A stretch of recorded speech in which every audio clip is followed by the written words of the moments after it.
Welcome to the Hollywood Outsider, an award-winning weekly podcast focusing on film and television. We are back for 2024, and these are the only awards that really matter, the 2024 Ho Awards. So let's kick off the show.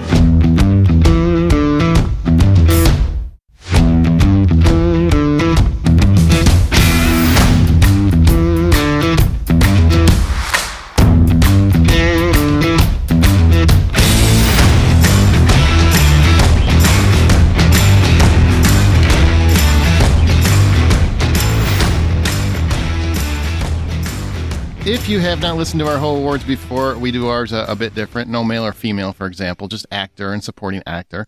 If you want to follow along, the categories are in the show notes or the website post. So just bring it up and let us know what your picks are on social media. We'd love to follow along with everybody else. And each of us four are going to award our own personal winners in each category. But at the end, we're going to combine ours with listener picks to determine what were the Ho TV series and movie of 2023 of all of last year. I'm your host, Aaron Peterson. Joining me today are my fellow hosts, John Davenport. Hola, muy amable. Troy Heinrichs. What's up, everybody? Happy New Year. And Amanda Sink. Hello, hello. Look at that. You're kicking off 2024 by showing up for an episode. We're all very proud of you. New year, new me. All right, so I know I fumbled my intro a little bit, but you guys wouldn't have noticed that. But there are listeners who would have noticed it. However, how did I do? What do you think? Is that a good one? I don't know what it was. I didn't know what it was either. I didn't know. I said hello, and I'm happy. You said some weird stuff afterwards, and I just didn't know if we actually got the. Yeah, we didn't even notice it, so that's a good thing. I just want to move past it. So yes, where it's great. It was probably the best intro I've ever heard. How you doing, Aaron? I'm doing Amanda, wonderful. I know it's a new year, new you, but you also heard of the term of one and done, right? Okay, all right. Are we talking about her dating or what? Oh my god! I didn't know what was going on. Okay, that hurt. Wow. That stings a little bit, you know. I'm When you have an leave. emotionally unavailable man tell you that on Christmas Eve. Oh. All right, guys. I wasn't trying. A little close to home. I was going for the cheap joke. Wasn't trying to hit a home. That was a home run. Reality just set in right about now. Thanks for listening, everybody. We'll see you next year. It's okay. I'm dating somebody new, so it's fine. Totally fine. Oh, cool. Yay! Congratulations. Yeah. I'll fill you in. I'll fill you guys in another time. But movies, right? Movies and TV. Let's talk. Did you hear The Rock came out recently? By the time you hear this, to be last week, saying he wants to be a real actor now. He said he wants to do movies that matter. The same week that he comes out on WWE and returns to the wrestling. I was gonna say, can you clarify what you mean by a real actor? He says he wants to do movies that matter. He wants to do drama, emotional pieces. Things He wants to win an Oscar. Sure. Is that what this is? Yeah, a barbell. Yeah. Okay. For him. He's going to need two of them, though, because they're heavy. No. No. Just telling you what he said. We do our awards every year, and you listen to so many award shows, and I got to say, I mean, they never give awards to things that are just entertaining. There's a whole lot. Everybody's got to be sad. Everyone has to be miserable to win an Oscar, I think. And it's just not the way life should be. So we're going to, we do our awards a little different. We pick what our favorites were, whether they're emotional, whether they're just entertainment, whether they're whatever they are. We just go through what we enjoyed and why we enjoyed them. And we have multiple categories in TV and film. And we're going to start with TV. And I got to say, guys, before we get into the awards, I was impressed with the year in television because coming up with a top 10 for TV was very difficult for me. As in, ranking them or finding 10 shows that you actually watched? Things that have been staples in the past, Only Murders in the Building, Ted Lasso, stuff like that. I had better shows than them on my slate, so they weren't even in my top 10. And that, to me, but they were still great. It's not that I disliked them in any way. It's just they didn't make my top 10 because there were so many good TV. There's so much good on television right now. I didn't realize the award show was going to have a twist so early. I was going to say, I feel like this is actually the mark of something great because Aaron is not the TV guy amongst the group whatsoever at all. Well, you don't have to say it quite like that. I mean, Yeah. I just mean, first of all, we all know our resident television expert is Troy, and then I'm gonna claim like the second runner-up for this. But Aaron is not usually the type to have, I would say, even more than like 4 to 5 shows. Like, you give it 1 to 2 episodes and you're done. Troy and I have been watching Grey's Anatomy for like 20 years, and we still haven't given up, and it's terrible. And that's the difference between our group. I think that speaks more to you guys' willingness to punish yourselves. Yeah, that's true. Well, that's true. Yeah, I'm not going to watch crap TV. Like, I've gotten so good at just saying bye after about an episode. And honestly, that's what you should do, Amanda. Honestly, if you really don't like something, why do you keep watching it? I don't know, because I hope that it's going to get better, just like my dating life, you know?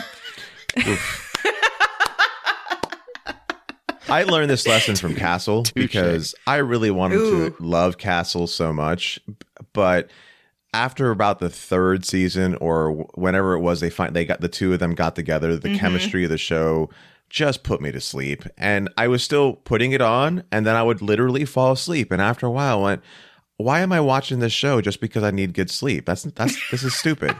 And then I started imparting that ability onto other shows. Now it's gotten to the point where for me, there is so many good new things out there that I'll start one thing and then I will pick up another thing, and I'll focus 100% on that other thing, and then I'll forget to go back to the one I started that I really liked. Oh my God, I feel this.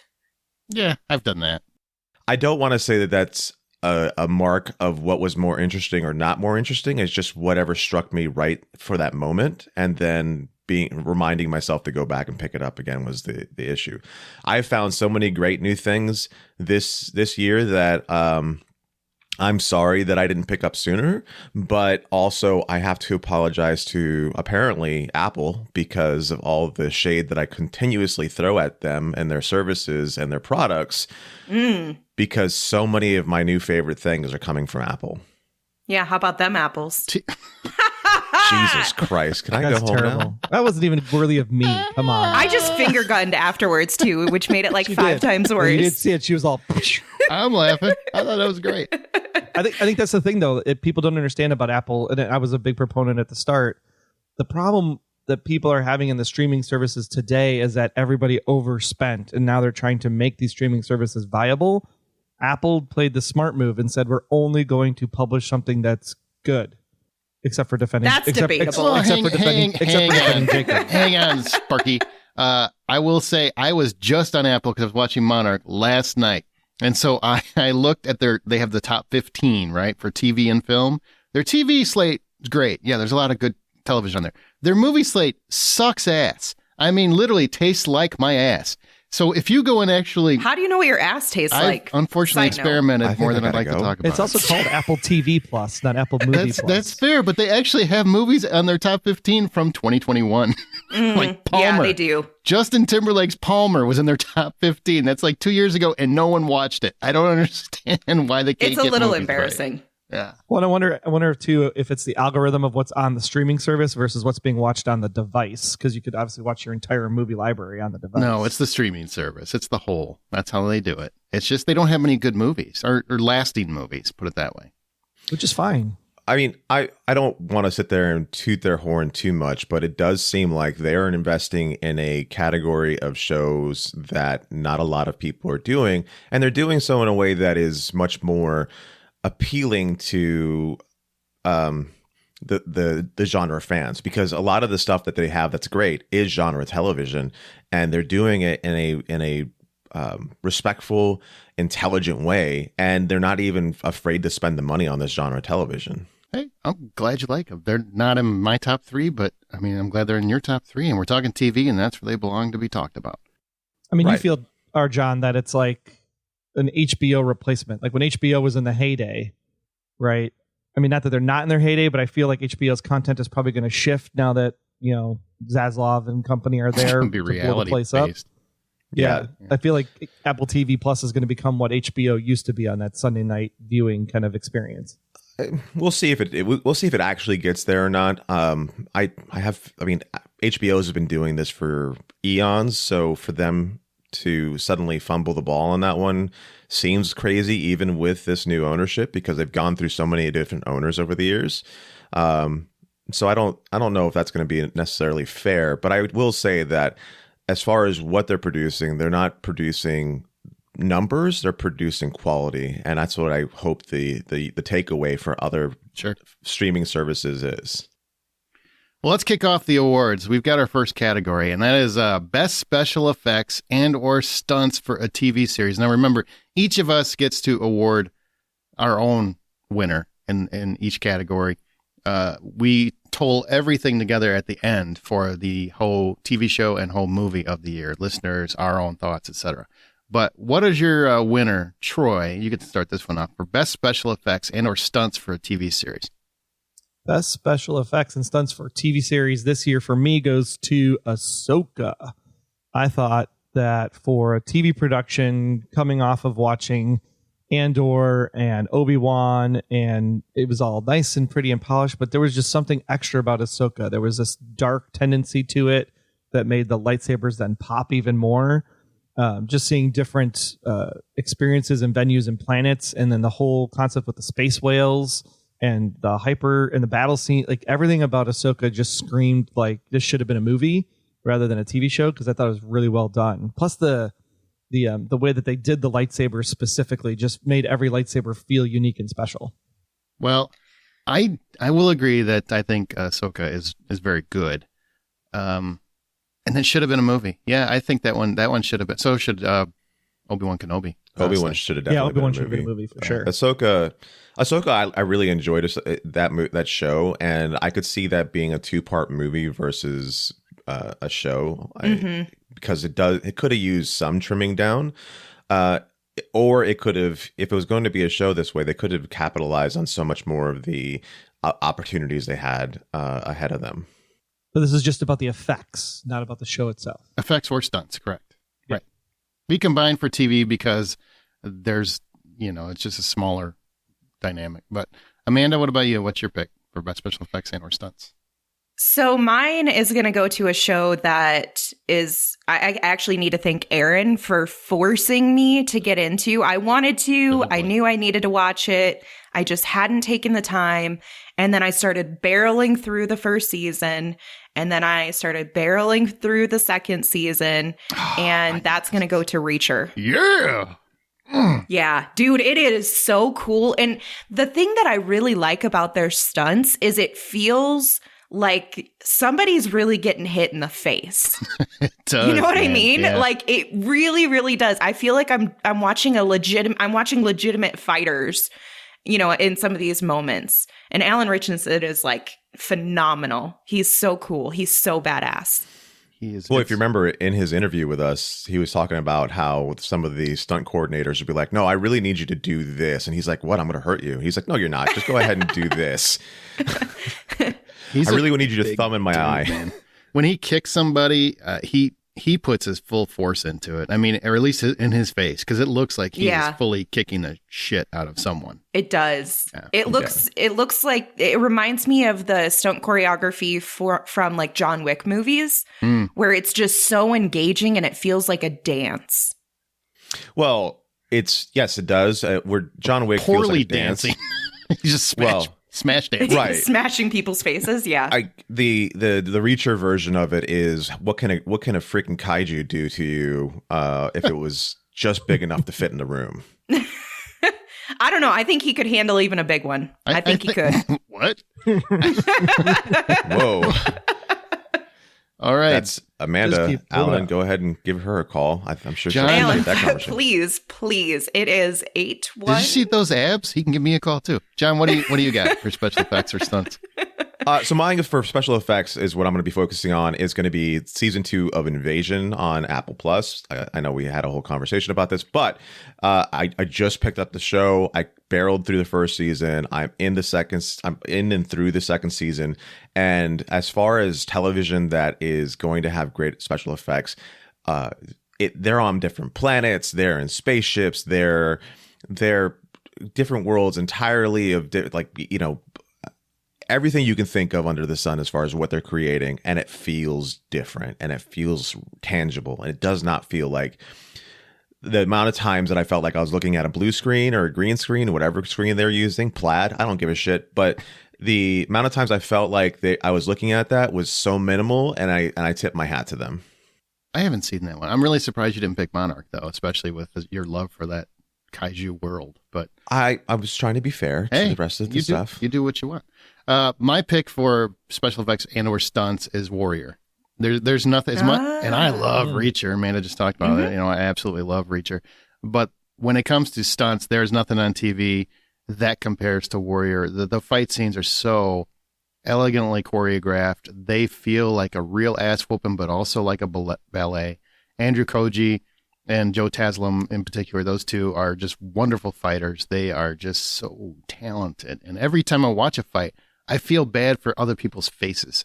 It's just wonderfully done and crafted. And it's so rhythmic. Like there's a rhythm to it. I mean, it's beautiful to behold a lot of times. There's several set pieces where I was just like, God damn, how did they do that?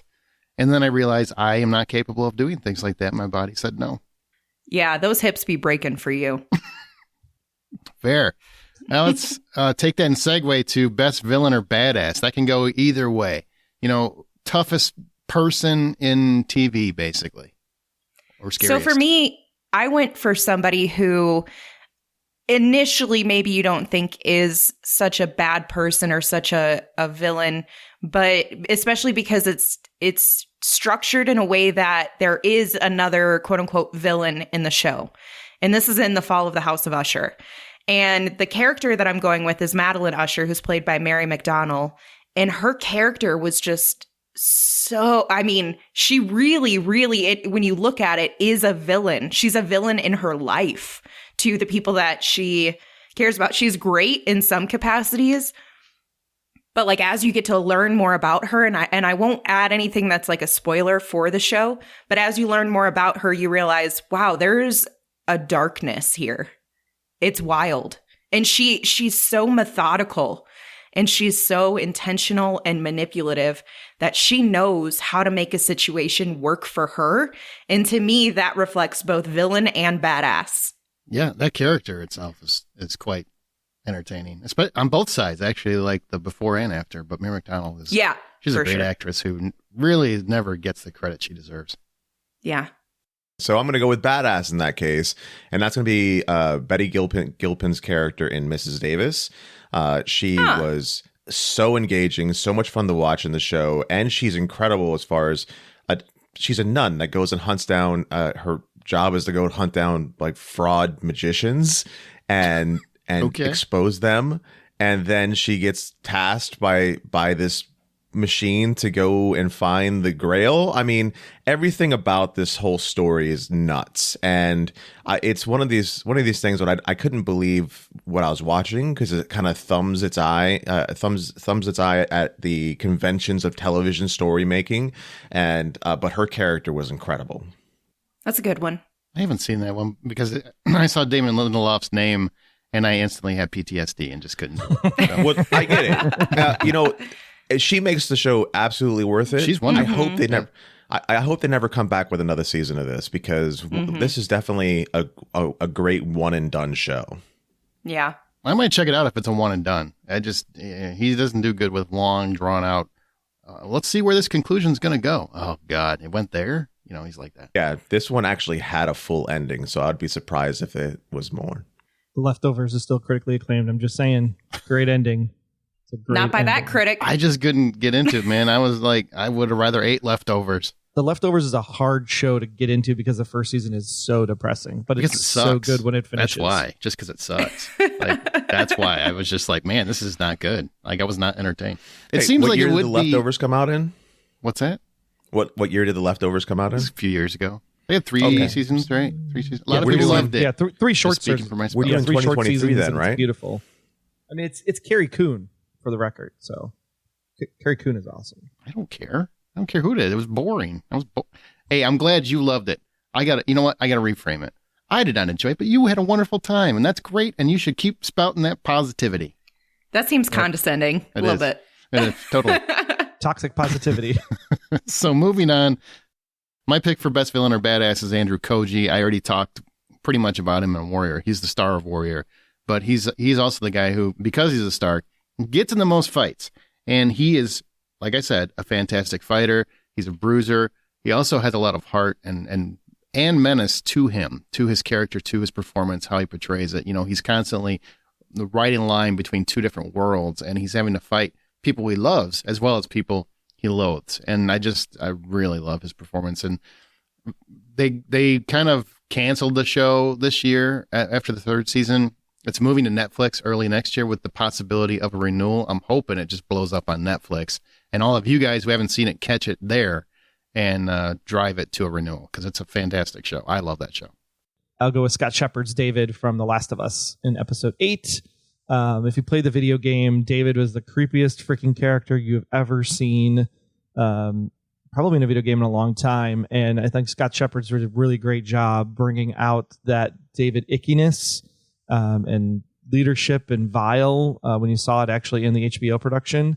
So yeah, Scott Shepherd's definitely embodied that character of David for me this year. Were you worried about that one?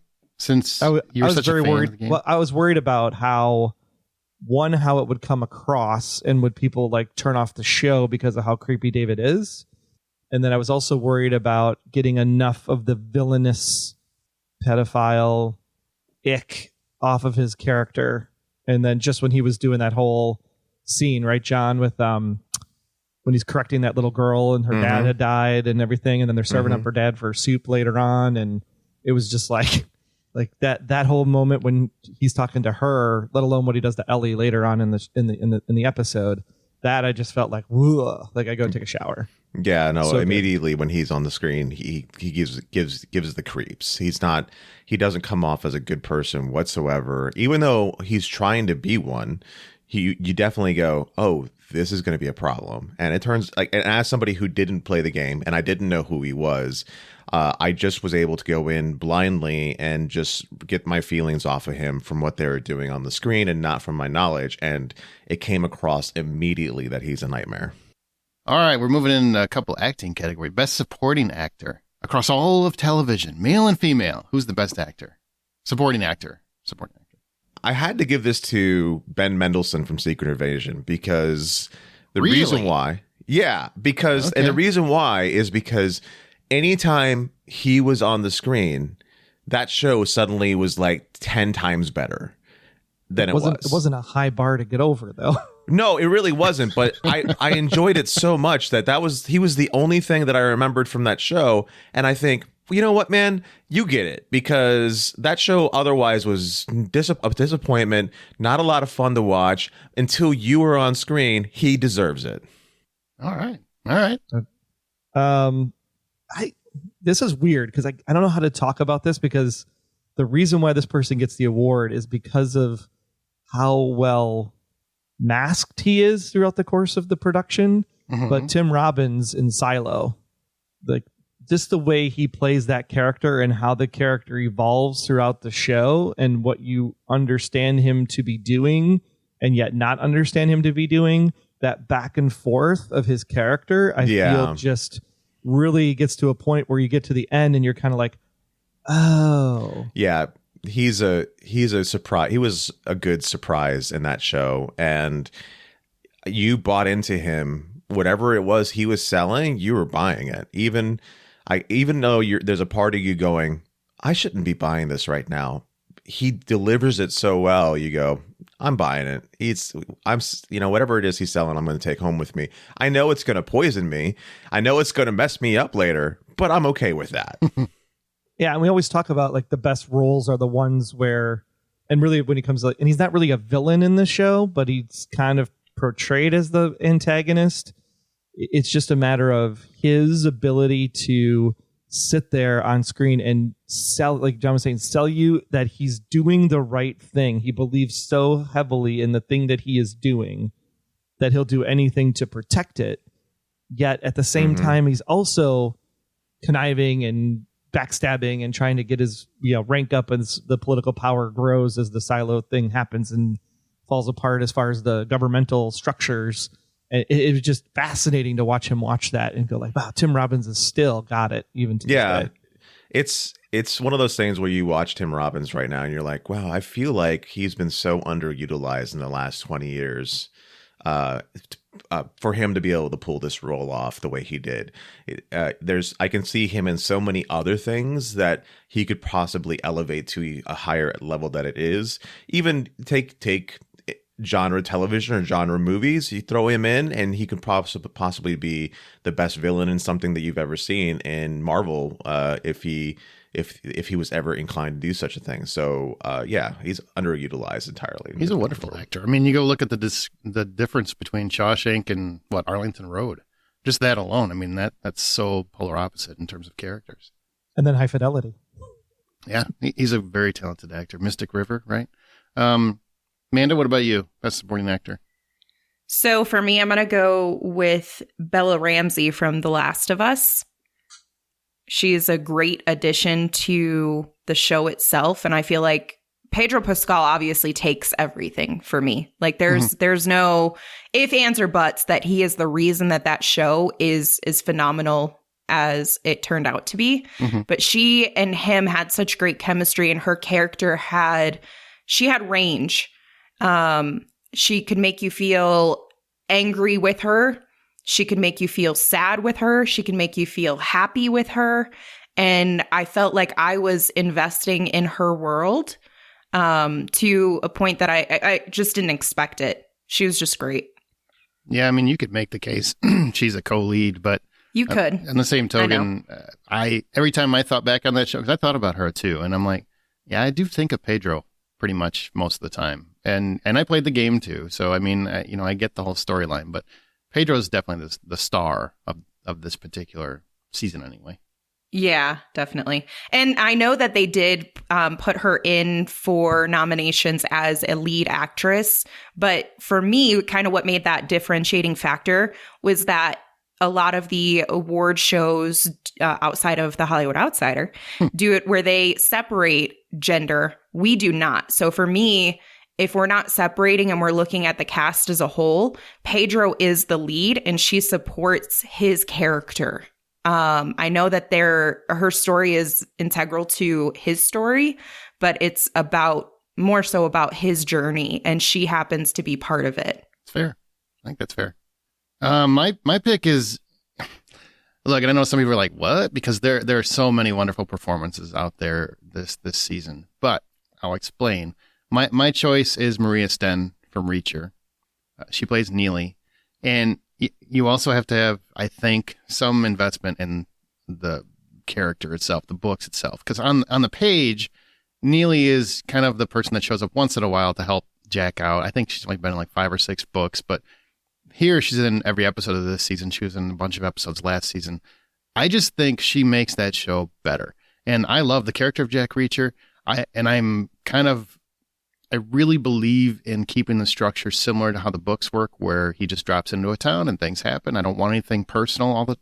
2 seasons have been personal. I want next season to be very much non-personal in terms of the scenario, but I want her involved, even though she probably wouldn't be if it was the books, because she's that good. She is powerful on her own. She doesn't need Jack Reacher. She's just a wonderful complement to him, but she's damn good when he's the character everybody talks about, or a lot of people talk about, but if she's on screen, I'm not even thinking about Reacher. I just think she's that good. Like she can hold the show on her own. She That's can do a good a spinoff. one. So I love Maria Sten. Yeah, she's awesome. I think that she complements Reacher in such a way that it balances everything out in a lovely fashion. And she is, again, she's like you said, when she's on the screen, she is just as imposing of a figure, but she doesn't have to have all that size behind her. Now, best actor in all of TV. Now I'm going to tell you who I'm picking, and I want to apologize ahead of time because I know I will butcher his name. I've been trying to say it all morning, and I haven't said it right yet. David Oyelowo. Yeah, I'm sorry. I really am sorry. I've tried. There's so many pronunciations, but Bass Reeves, okay? He is such a wonderful actor. I can't even tell you, and if you haven't watched Bass Reeves on Paramount Plus, Do yourself a favor. It's a great show. It seems like it's a limited series, so it's not going to have a season 2. I'd love to see more. But over the course of the episodes, you start with Bass Reeves as a slave, and he is kind of forced into a battle he doesn't want to be part of. And he is vulnerable. He's emotional. He is detached. He is scared. He plays this range of emotion, right, throughout this first episode as he's becoming a freed slave, a man on the run, all of these factors that come into play. And then as the series goes on, it basically goes through different periods of time as Bass Reeves goes through different aspects of his life because he was a real person. And as the show goes on, he becomes more resilient, tougher, firmer, more understated, quieter, doing more with his face, like less verbal, more kind of like Sergio Leone, Clint Eastwood, Man with No Name. I mean, as it progresses, he just becomes this more stoic character until the very, very end of the series, where you get I won't say anything, but you get a facial response to something that just really kind of puts the character in a full circle spin. Like you just understand everything that happened before and why we are at this point, where we went from this point to this point and how we got here. It's a wonderful performance. If he doesn't get nominated for everything, then there's no justice in the world as far as I'm concerned. Best one of the year, by far. Yeah, it's a show that I keep on thinking about checking out. Was it you that told me that Bass Reeves, the figure, was the initial inspiration for the Lone Ranger? It's Dave McGraw, I believe, in our group, but I have said that too because it's speculated upon. There's no proof of that. It's kind of one of those fun internet rumors. One guy wrote it in a book and the internet exploded over it. There's no Roger that. Yeah. Okay. Well, then I don't want to watch it. No, you should definitely watch it. Great Just show. Kidding. Amanda, best actor. Well, I just talked about him. I love him. He's amazing. Mr. Pedro Pascal from Last of Us. I cannot tell you how much I enjoy watching him. I honestly, if he wanted to paint a wall for like 24 hours straight, I would watch it. I would do it. There is not much that man could not get me invested into. He is just so charismatic. He's so charming, but he is also, especially in this, you get to see somebody who can be so charming and electric and I guess like really Woogie, adorable. woogie. Yeah. But you get to see him also kind of take the role of like this supportive caretaker / father in the show. And he's a bit resistant to it from his character's standpoint because he's trying not to let emotions get in the way of things. And you see that progression in Pedro in the way that he operates, the way that he talks, the way that, his facial expressions change, his demeanor.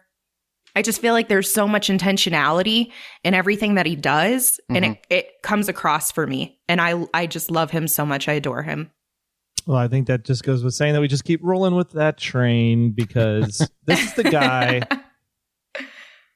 Wonder Woman 1984. He's the villain, and he sucks. He's terrible. I hated him. Everything about Pedro Pascal in that movie irked the absolute living shit out of me. Really? You can be better. Yeah, just so over the top. So just did not. It was ridiculous. But I feel like that was what it was written. I'm sure it was, but there was just so much more with 1984 that I was already having problems with before he shows up on screen. Pedro Pascal, when he was cast in this role, the internet, like, what the hell, blah, blah, blah, keyboard warriors. And I was kind of there with them. I was like, he's no Joel. Joel is this character in the video game, rough, gruff, tough, pissed off at the world. His kid dies. It's like, there's no way Pedro Pascal, this goofy asshole from Wonder Woman, is going to play Joel. And nobody else in the entire world will be able to play Joel going forward. Pedro completely encapsulated everything about the Joel character, and I'm really, really anxious to see how he takes that as the story moves forward into the second and third seasons. He stole my heart. He did. He was really, really, really good. And working with Bella was absolutely amazing to watch the two of them together. Aw. Very sweet. All right, John, what do you got? You going to make it a threesome? God, no. Which, I mean, well deserved, but I think this is going to be the time in which I cannot avoid any further, and that's to mention Monarch, Legacy of Monsters, aka the Godzilla show, and have Kurt and Wyatt Russell be the best actor for me, because Gotta pick one. Which one's better? they're the same person. Nope. It's a different performance, though. What's the vote on this? It's 3-1. You can only pick one winner. So what do you guys say? Troy, Amanda? I say you have to choose the actor, which is why I did what I did for Madeline Usher in Best Villain or Badass. Yeah. Yep. Yeah, She's because it got would be the same saying- situation. Yeah, you'd be saying like I'm voting for Best character. Allison versus. All right. If you're Right. picking Tatiana and Orphan Black, you can't pick which version of Tatiana. Yeah. Yeah. All of them. Definitely all of them. You just Even brought up Helena. Tatiana Maslany. Although Orphan Black would be the same actor, so that would be Right. Mhm. Okay, so I'll go ahead and say it's Kurt Russell is the best actor, because so I love the show, but I do identify that the show is in moments very campy, but with that campiness, whenever Kurt Russell is on screen, elevates it, and he makes it so much more tangible, and it's a better experience overall. Not to say that I don't love the show, but because I do, but I just love it so much better when he's on screen. That's fair. I mean, every time I watch it, I start to zone out, and then Kurt Russell shows up. I'm like, this is better now. Yep. It's better than the monsters. That's all I'm saying. Okay, calm down. You're biased, okay? I sure am. I would watch Kurt Russell paint a wall. If there were 24 hours, he just painted a wall. Good callback. Good callback. Can they do it together? Because I would also really love their energy as they're painting a wall together for No. 24 shirts. hours. They have to keep their shirts on. No, I'm without going to them. need a shower. All right. All right, moving I'm going to a on. completely different place where I'm thinking now there's a giant pig, so that Kurt Russell can actually ride the Pork Chop Express. Oh, Could, my take that thing God. down. Where the hell is your brain at most of the time? I was talking about Big Trouble in Little China the other Well, day. no, I understand, but like you're just, he's going to ride a pig. What? Yeah, the giant kaiju monster, but it's a pig. Okay. He All right. lassos Now, the at least thing I and can he takes connect the it down. dots. So, sometimes Troy's talking. I'm like, how did you get from point A to point X? Oh, okay. Now I understand. I feel so strange the fact that whenever he does this, I'm right along with him, and I'm going, fuck, I understand this shit. And then you people are like, how did you get there? I'm like, oh no, I understand this thinking. What is wrong with me? You should be concerned. Maybe get an evaluation done. Yeah. I probably should. Yeah. Now, our next category, obviously, be wary of spoiling anyone's experience that might not be through something, but we do have a category for best specific moment on TV. And this means something that happened during a show or event that really, really just stuck with you throughout the year. Troy, you're first. This is a hard one. There's so much good TV this year. Oh, stop. Oh, no, it's not. It's really, really easy. I was going It's to really say, easy. don't even fake this. And we're all get canceled because we're going to say this, of course, from all the people. I'm not saying it. listening. I have a different pick. But the third episode of The Last of Us, the day in the life of Nick Offerman, that episode is a whole movie into itself. And I think it actually was like an hour, 20-minute runtime on that one. That episode just... And the best part about that episode is that it doesn't even star Joel and Ellie, except for maybe the first 10 minutes of the episode while they're walking to where Bill's home is. That episode is just on a whole other level about life and humanity and what you'll do to protect the people you love, the things you love, how you end up dying, plan for your death. All of it is just, it is the perfect hour and 20-minute capsule of what humanity should be.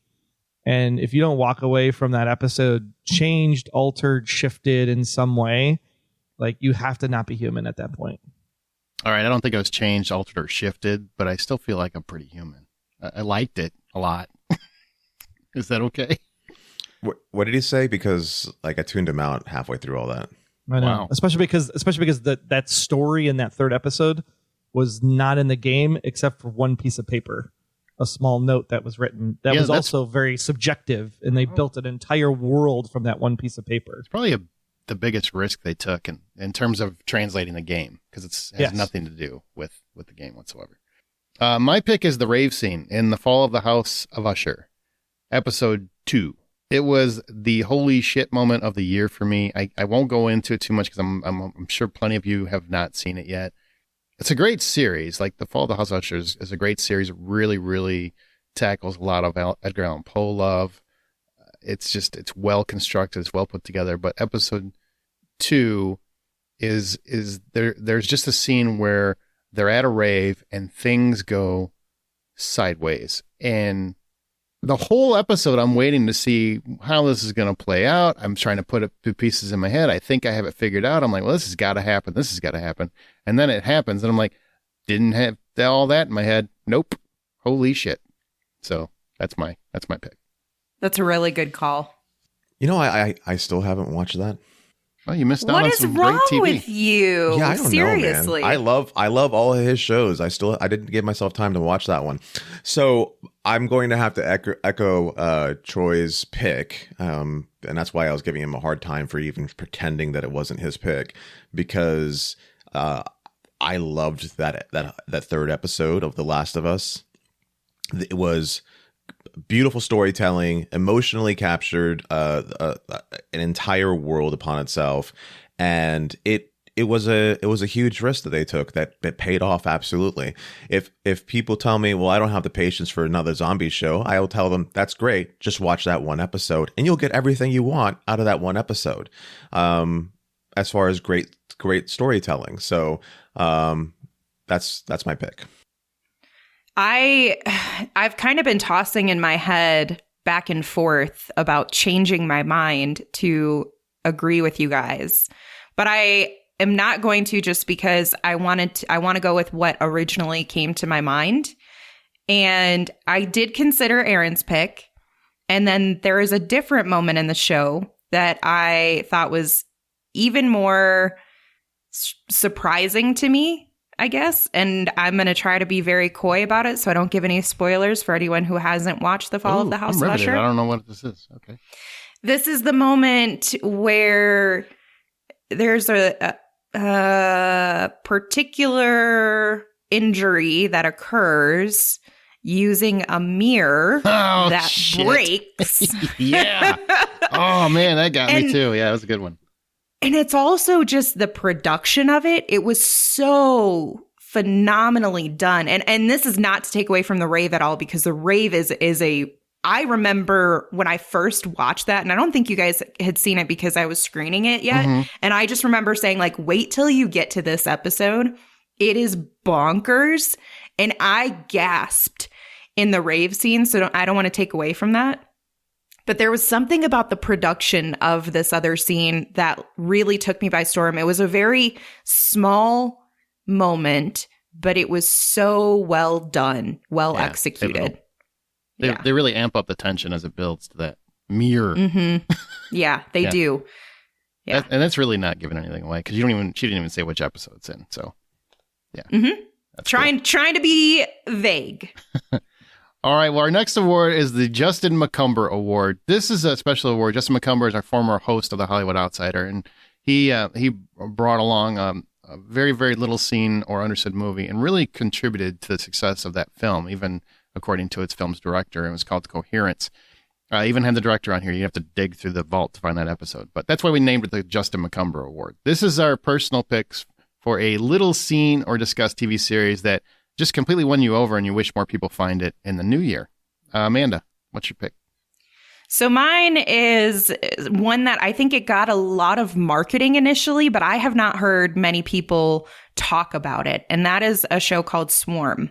This is one that I caught at South by Southwest. And it is about this girl named Dre who is obsessed with this pop star. And the fan base is known as the Swarm. And it starts to go into her life, her desires, her fandom, and it takes her to some really, really dark places.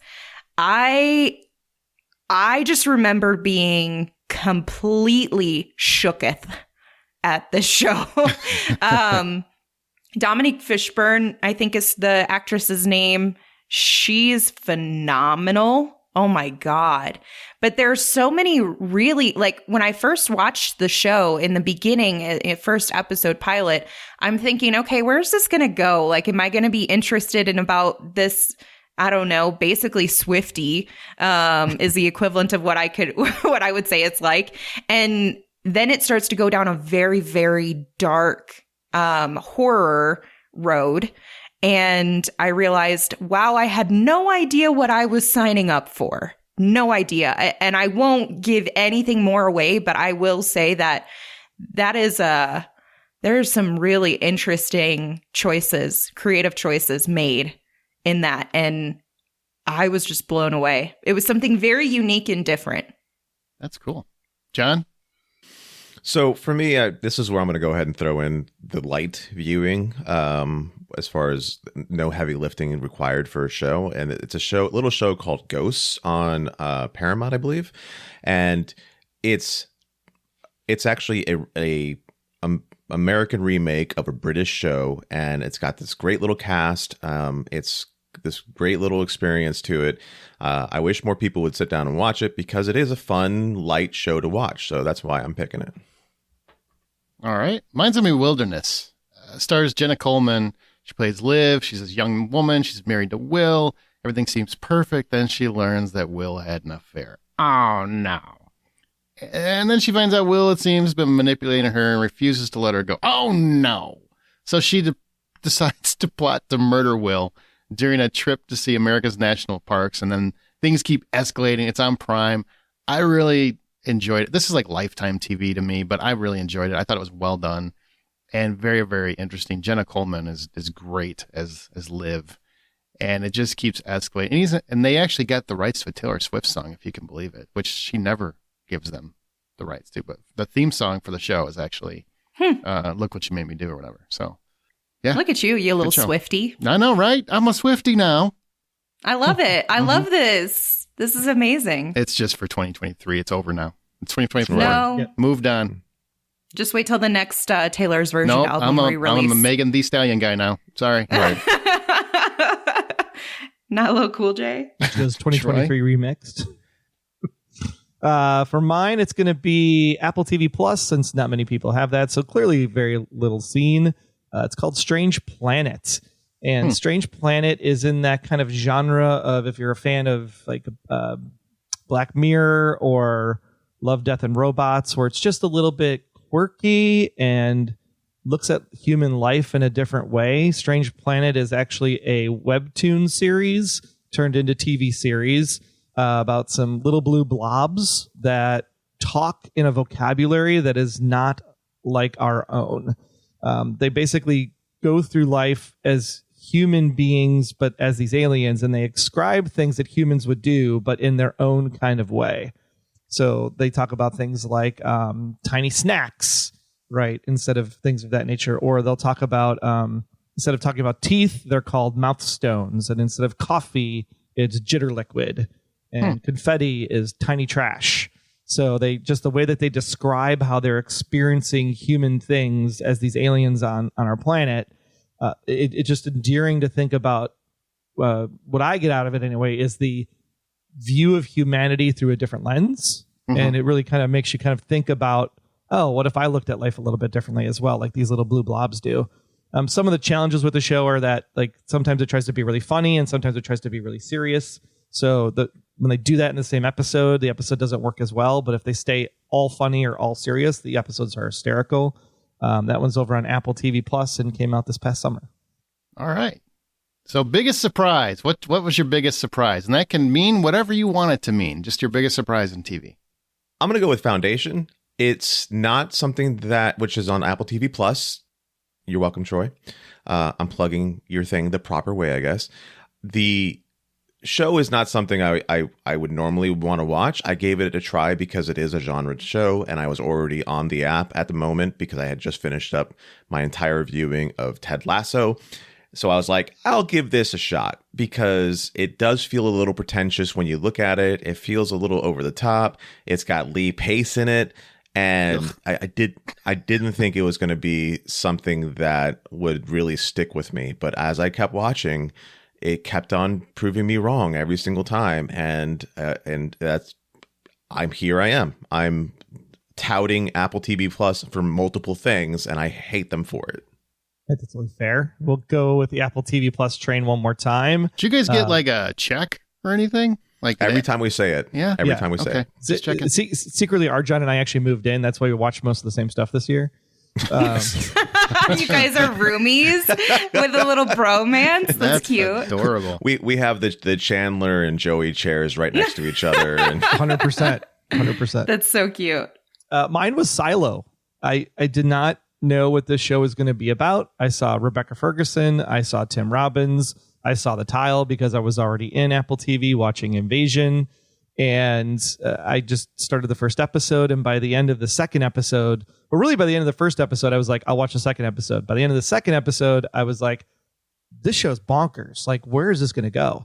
And I never thought that people living in a 100+ floor nuclear silo would be interesting. But then it gets into the whole government and the class system and all that stuff, very Game of Thrones like from that perspective.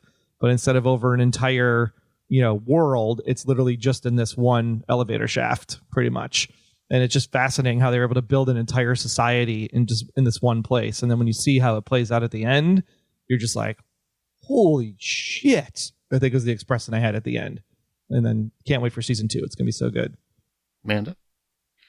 Mine is a show that I believe John actually brought up on our Discord channel. So feel free to join us for The Hollywood Outsider on Discord. Yeah, there you go.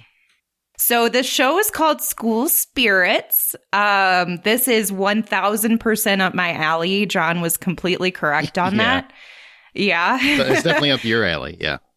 I know. I was a little after the first episode. I was like, I think Aaron may end up liking this. After the second and third episode, I was like, nah, I don't think he's gonna end up liking this. But I was like, but I already told him to watch it, and I know his wife is gonna love it. Yeah. So I'm gonna just keep my mouth closed. But essentially, this show is about a girl who dies and she's trying to figure out who killed her, what happened to her. She is a ghost and she gets to kind of linger in this ghost world with other dead people. But they get to interact with the real world in some capacity, but they can't make change to it. And then there's some more details that kind of flesh out after the first episode, so I won't say anything about that. But what I was surprised by is I hadn't really heard anything about this show until then. And then I was on my Netflix and I saw it was like recommended. And I was like, I think John and friend of the show, Tyler, it said that they were watching this show and they were enjoying it. So I was like, maybe I should just check this out. So I give it a go. The first episode, few minutes, I'm like, holy crap. This is the actress, one of the actresses from Cobra Kai, the one that I do like. And I was like, this is kind of a cool concept. I really like just. It's Peyton List. Yeah. I'm curious where this is going to go. And so while I'll say that it was not a perfect show by any means, it definitely has the CW 13 Reasons Why type of vibe to it in terms of production. And there are some supporting actors that are not necessarily the best. Okay. That boyfriend is horrible. I'm not even going to name him. The boyfriend is terrible. Because he's terrible. Yeah. It's essentially like if you were to look back at Edward Cullen in Twilight, that's the energy that I'm getting in terms of a performance. He can't even act that well. So what I'm hearing is the biggest surprise is that you actually like this show, because all I'm hearing is that it's CW, but for emo people that don't actually doink each other. Yeah. So they're not actually pretty. They can't actually act, and it's exactly why I stopped watching this. And she's good. Through. No, she's amazing. She makes it phenomenal. Peyton was the only reason why I gave this show a shot, and I could not make it through the first episode. With you, Troy. Really? Oh my gosh. Yeah, I liked it. I really did. And I will say, even getting to the end of it, I was like, look, I would be open to, the next season that they're supposed to come out with. What I'm most surprised by is that I hadn't heard of it. It's something that is normally would be completely on my radar because it's the type of show I enjoy. And I hadn't heard of it, but I went into it and I was like, hey, I actually ended up liking it. And I gotta say, I'm glad you guys like it. I'm not trying to poo-poo. I swear to God, I'm not. I know. But I am so mad at both of you because you convinced me to. You convinced me to watch the one it. time you watch our recommendation. Wait, whoa. Well, let me explain. Let me finish. Okay. You both convinced me to watch the show, and I'm glad you both enjoy it. It's not for me, but my wife did love it. So now I have to watch every goddamn episode of it. And I'm just, it's not for me. It's just not for me. But I'm glad you need a better wife then, because my wife started to watch it too, and she said the same thing I did, and I was like, "This is why we're married. I love you." So normally we're on the same page. Normally we are on very much the same page. This is not. I want to be clear. I specifically said, Aaron, this isn't for you. No, you said you went both ways. You've actually gone both ways. So you both have recommended. You said, I think you might like it, and then said, I don't know if it'll actually be for you. But whatever, it doesn't matter. I'm in it now, and I blame both of you. So now my biggest surprise. That John has talked about this show. It sounded like he liked it just as much as he liked The Last of Us. That's how much I've heard John talk about School Spirits. What? It is not The Last of Us. It's I would be The Last of Us to finish the show. That's what I'm doing. I must really check my enthusiasm at the door sometimes when I'm talking about something. Because Can I? All right, my biggest surprise. We got to move on. Jury Duty.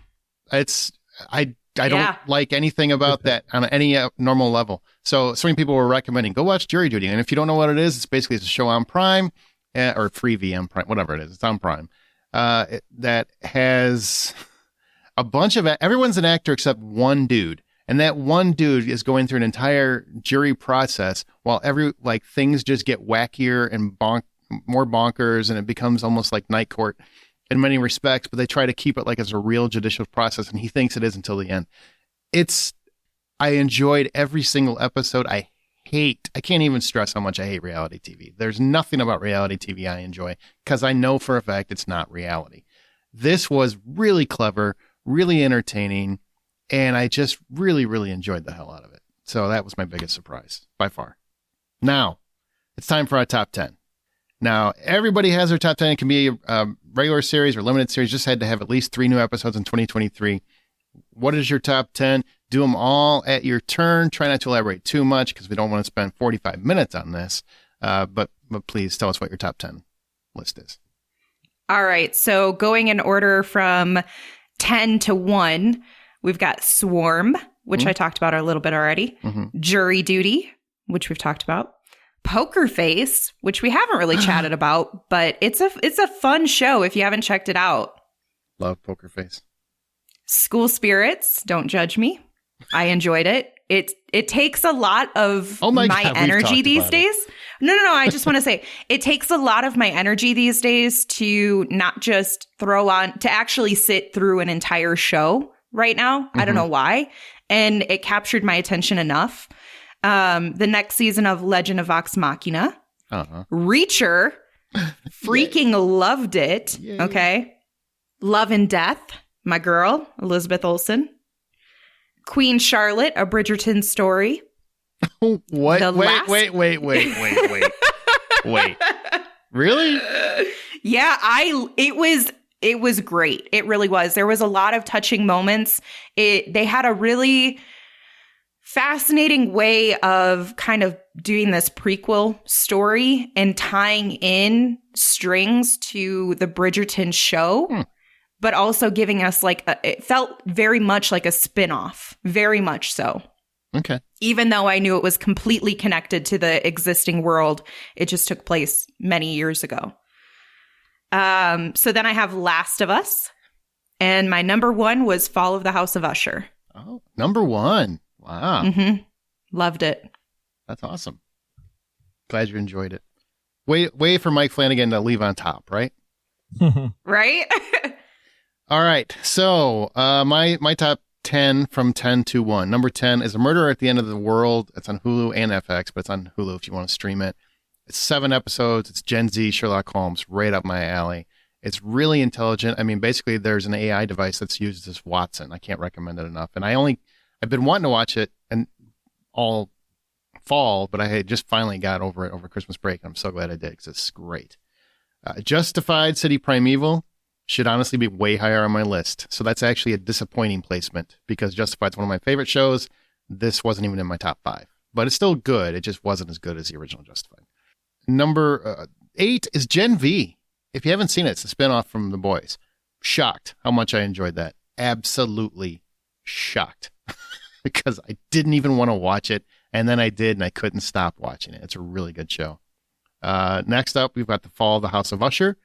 Talked about it a lot, but it's a very, very intriguing, thrilling, horrific series on Netflix that I hope more people find in 2024. Number 6 is The Last of Us. It didn't quite make my top 5. There's a couple things I think didn't stick the landing as well as Troy does in terms of the gameplay and the game story. But it's still a great show. Like, I have nothing negative to say about it. It's a great show, and Pedro Pascal and Bella Ramsey are fantastic in it. Top 5, Fargo. Oh my God. This is almost as good, if not better, than the first season of Fargo. If you don't know, Fargo is an anthology show where every season is its own thing. So you can actually watch season 5, and you didn't have to see any of the previous seasons. And it's Juno Temple stars from Ted Lasso is actually the star of it, and she plays a woman who's on the run from a really, really bad man. And things, of course, go sideways in that Fargo way.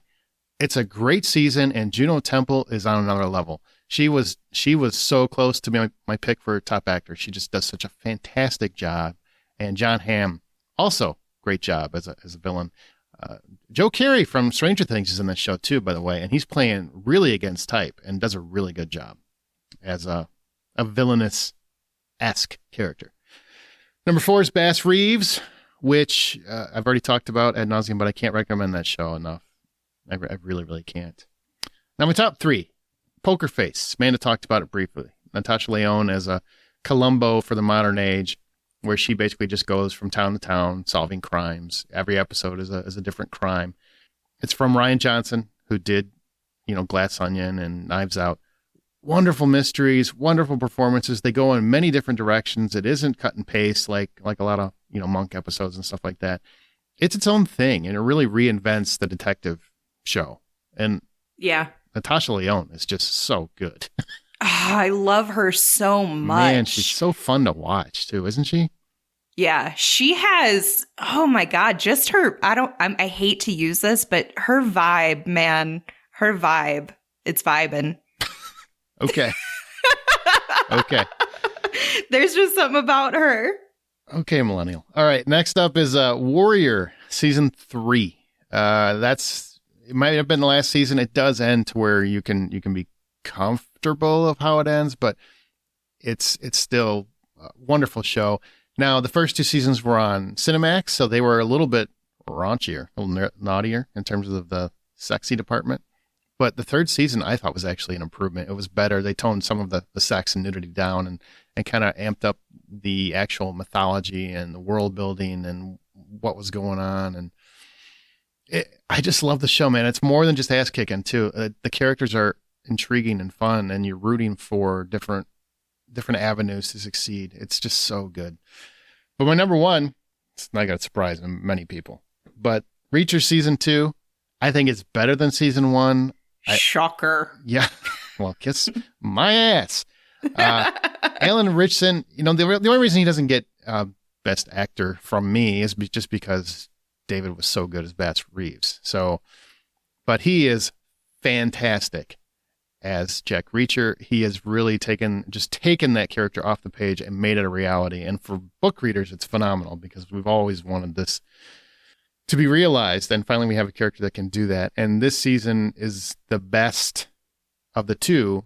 So I'm stoked for what season 3 is going to be. It's full of action, intrigue, random ass beatings, as well as some clever retorts. Jack Reacher's a character that I think everybody wishes existed in the real world, who just wants to do what's right at all times and doesn't falter, and believes in people. That's another aspect that I think of this season that doesn't get talked about enough is this season. It's really about his belief in the people that he has worked with in his career. Like, he has total faith in them to do their jobs and to come through when they need to. He doesn't sit there and he doesn't micromanage or any of that nonsense. He picked you. He trusts you. He believes in you. And it comes across in the show. And I think that's something that isn't being said enough, and I love that aspect of the season. Those are my 10. Troy? My 10 TV shows. Starting at number 10, I followed Carrie Russell for most of her career, so when I heard she was back on TV over on Netflix, I watched The Diplomat. Thought that was a very interesting, fun take, like a Designated Survivor, House of Cards type of format. Something different for Carrie to be in to watch her go. 9 was, speaking of Designated Survivor, Rabbit Hole at number 9 with Mr. Kiefer. Thought that was a great series. Probably right up until the end. So I'm hoping that they continue it based on how it ended. Because if it ends the way it did, nope, it just seems like you might have missed it. They announced it. It's not coming back. It got canceled. Yeah. So the ending wasn't exactly great then because it really wanted some closure to the end of that first season. Number 8, Strange New Worlds, Star Trek, the second season, obviously with the musical episode. I thought it did a really good job coming back in its sophomore outing to really keep that nostalgia of classic Trek going. That works? The musical episode works, by the way? It works great. I mean, It's not like the best musical songs. It's not Scrubs or Buffy by any chance in their musical episodes, but the way they did the episode actually makes a lot of sense. So it's good enough to sit through it if you're a song fan. 7 is Ahsoka. 6 finished only Murders in the Building under the wire for this recording of the episode. So I started watching it when it first came out, and I wasn't feeling Paul Rudd, to be honest. Paul Rudd and Meryl Streep both kind of took me out of the first 2 episodes. But as the season progressed and you saw how it was coming together, I really liked that they set up kind of the separation of the 3 and then brought the 3 back together. I thought that was a nice a twist for that season. It doesn't work though unless the 3 of them are together. That's kind of what I felt. Like you need the 3 together in order for the show to really feel the punch. I put Murder at the End of the World at number 5. Originally I had it at 10 when I did this list originally. But the ending really did a great job of sticking the landing. Oh yeah, it's clever. Yeah. Very great idea, very cool concept, kind of pieces that Aaron kind of picked out on, some pieces I picked out on, and combined we actually did kind of guess the whole thing. But not until the very last episode. So I think that was the best part about that show, and just the way that it's done from a detective story, I think is fascinating, especially when you think about climate change and big tech, basically facing us in the face of danger today. To Lasso number 3, Picard season 3. Picard never should have worked, right? Next Generation was long and done. The first season of Picard was probably more nostalgia glasses. It probably wasn't as good as people think. The second season, I really enjoyed the second season because if you have John DeLance playing Q in any Star Trek anything, I'm all about it. Like the man can just sit there and say nothing, and I would watch the entire episode. The relationship between John Delancey and Picard in that season, and the second season, was so good. But season 3 basically did everything that Star Wars 7, 8, and 9 did not do. Picard season 3 was the combination of all things new Trek in one season that was so well done. From Dominion War to shapeshifters to Borg to it was just the reunion and seeing the Enterprise D again. Everything was so good in that season. Like if you're a Star Trek fan, Picard 3 hit every single button.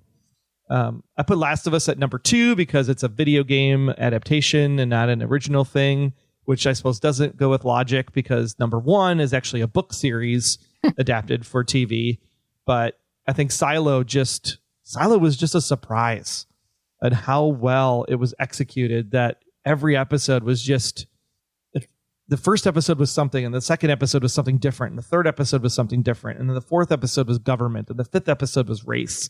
And it just touched on so many things. And then when it all came together at the end, it just went, what? It was like, that was a shock. So yeah, definitely was my most favorite time binging a series this year. That's awesome. Good list. Yeah, it's a pretty strong list. So I'm going to go ahead and dip into mine, starting at number 10, Foundation Season 2. I've already talked enough about that. Number 9, Legend of Vox Machina Season 2. I cannot tell you how much I love that show, how much I love Critical Role. It makes me want to roll dice all the time, and I can't I can't wait for more seasons of what they're bringing down the pipe. Reacher season 2 is my number 8. Mrs. Davis is my number 7. That's a show that I don't think got enough attention this year, and I hope people take the time to invest in that one. Hopefully, what will be a one and done season. My number 6 is Invasion, another show that took me by surprise this year because I didn't want to like anything on Apple Plus, but it turns out I did. This is my Eating Crow at number 5 because I finally got to sit down and watch Ted Lasso season, all the seasons. Go. There you go. I'm proud of you. Proud of you. I can't tell you enough how much I love Ted Lasso. So it's wow. Almost like everybody here told you would. It feels like the world sent you a telegram and you just slammed the door in its face. But you finally opened the door. We gave you this magical thing and said, watch this. And then you came back and said, hey, thanks for that. By the way, here's School Spirits. Okay. You're next. Well,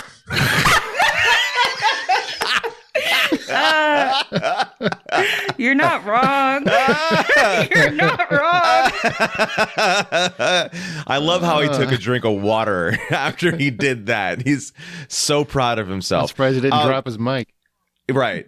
I'm glad I'm you know what I will have to say, I'm glad I waited for as long as I did to invest in Ted Lasso because there are a couple of story points in there that I would not have been able to separate myself from. Sure. And now especially this last year was the perfect time for me to sit down and watch it and enjoy it. So it's an amazing show. It's a beautiful story. Everything about it is great. I can keep going. My number 4, which surprises me that it's in the number 4, and it might surprise everybody else, is Monarch: Legacy of Monsters. I love how they're expanding the story of the Monsterverse. I love what they're doing with jumping back and forth between the timelines, although I wish they did it in a better edited way or a more edited way that made more sense.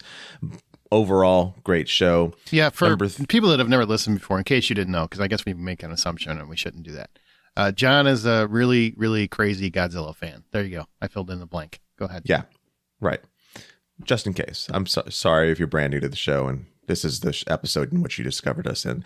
So my number 3 is a show that I haven't mentioned. I don't think a lot of us mentioned it over this last year. The Night Agent on Netflix. Oh, I like that one. Yeah. Interesting. I really liked the show. I really liked what they were doing. I liked how absolutely nobody in that show was a known commodity. It was a whole lot of fresh faces that I've never seen before, and the story is pretty good. And you know what? I think it needs to get more attention.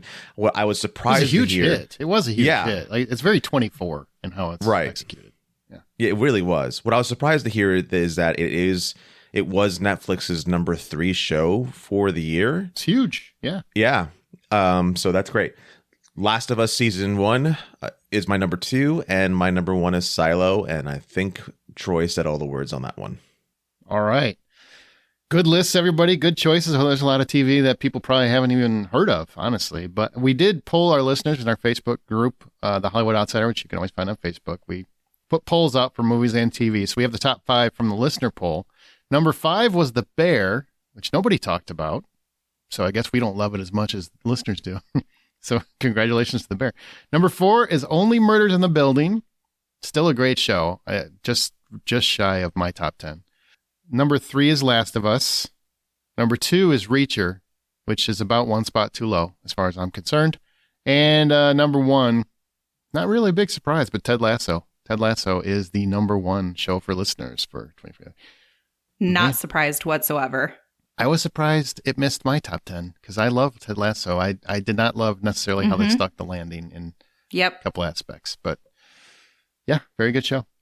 Now, we are independently funded if you didn't know that, so therefore all the expenses are from our own pockets. If you want to help support the show, please go to patreon.com/thehollywoodoutsider. That's patreon.com/thehollywoodutsider. We have a Patreon exclusive podcast there called Bad Movie Night, where we take a movie we actually like, but unfortunately the world doesn't like for some reason or another, and tell you what we do like about it. Also, we usually have a bonus episode every month where we discuss whatever you guys want us to discuss. So there you go, patreon.com/thehollywoodutsider.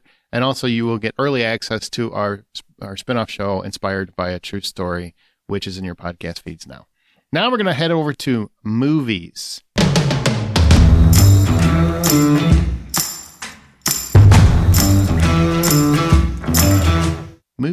Movies.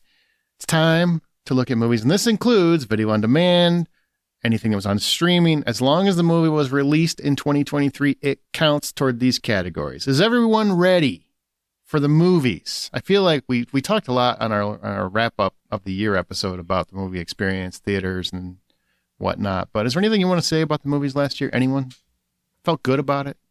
I did. I felt like we had kind of like a revitalization of the movie industry a little bit. I know we had some hiccups throughout the year and some strikes and some things going on, but and that'll impact this year more than anything. But there was still a lot of good content, and the Barbieheimer, whatever you decide to go with, that was a phenomenal kind of like, I don't know, energy grabber for the release. Yeah. I felt like there was a lot that I wanted to go see that I didn't get to go see, but then I looked back and I said, oh, we actually saw a lot more than I thought I did.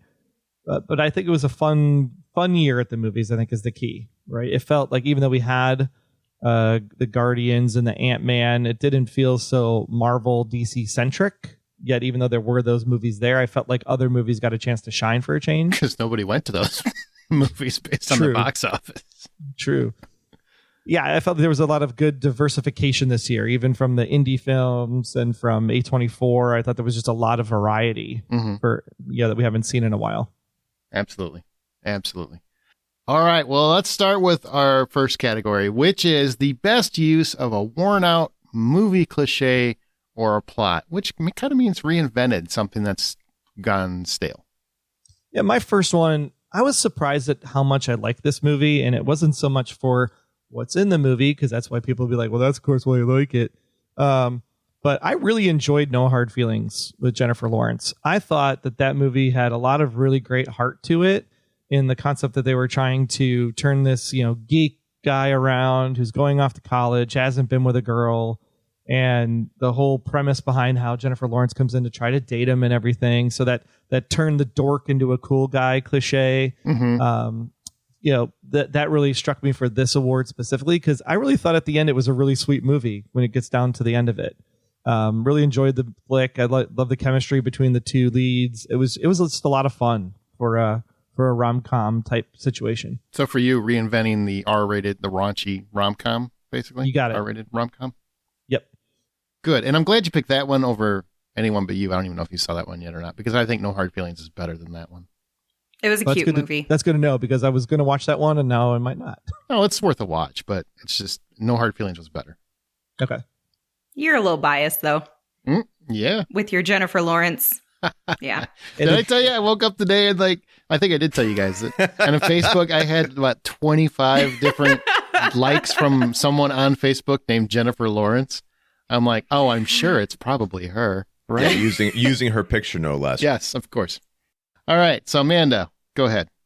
So mine is a movie called Bottoms. And I would say the cliche movie plot, focus on here is high schoolers trying to get laid, and how they reinvent it, I guess, to make it a little bit more interesting and fun. When you hear that, you're probably thinking it's a bunch of like jock dudes trying to get a bunch of ladies, right? No, it's a couple ladies trying to get some ladies. And I thought it was hilarious. On top of that, you've got Marshawn Lynch, who's like their fighting instructor. He's so good. He's so like their funny. coach. He's their representative for their club. But they literally make a fight club in the school because they want to try to get laid. And I just found that movie to be hysterical and so much fun. Same. Yeah. Yeah. I'm with Definitely see it. With you 1,000% on that one. Yeah. It's just nuts how fun that movie was. And it's just, man, Bottoms was a riot. It was a riot. But my pick is going to be the blending of fantasy worlds and reality that Barbie did. Because, you've seen stuff like that before where it's like taking reality and putting them in the real world. And it's kind of a stale premise to me. I just don't find it that interesting. But I thought this was brilliant. I thought the way that they handled it was brilliant. And it was just really interesting for people that didn't give a shit about Barbie, let alone Barbie fanatics. Yeah, of course, there are people that dressed up for it and everything else, but I didn't care about Barbie. I did not care at all. I really enjoyed the movie. I had a great time with it, and I thought they covered a lot of bases, and it was just a fun story, and they really reinvented that cliche. Yeah, I really enjoyed the way they did it. And they did it just by leaning harder into it than they absolutely anyone that probably would have ever done it. My cliche I'm going to go with is from Guardians of the Galaxy Volume 3, when one of your heroes gets hurt and everyone has to do something about it. That I get really tired when they sideline a hero one way or another, or reduce their power, or any of these other stupid things when they go from movie to movie. It drives me nuts when I see it. But this time, I was happy that they used the story the way they did, because it was a good way to inject as much heart as they did into that story. Good call. All right. Best physical effects or stunts, because in movies we have CGI separated. So best physical effects or stunts. So this is going to have to go to Mission Impossible. I mean, how do you bypass that? I'll tell you in a minute. Alrighty then. Well, you can explain why. Like, why did you pick it? I mean, why? Well, I'll be perfectly honest. I missed the physical effects part of it. So I was originally putting down Oppenheimer, however the hell you say that movie's name.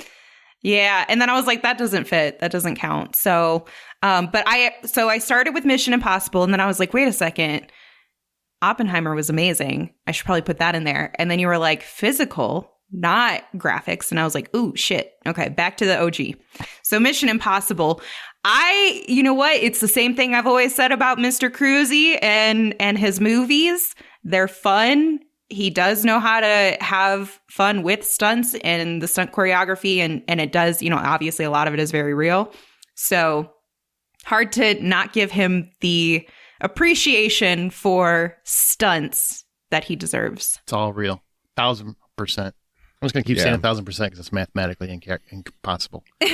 But also, you said 1,000% in the last category, but then you went with something else. That's the way so I roll. Apparently not 1,000%. Math ain't mathin' around here. That's why we have a podcast and we're not scientists. So I can't use Reacher, right? It's not a movie, jackass. Okay. So no. That's not how that works. But I guess not. So if I see how I can't use Reacher, so weird. From this document, I see an A, Oppenheimer, and then I put in Mission Impossible. Now I'm going to have to come in second with Mission Impossible because it is Mission Impossible.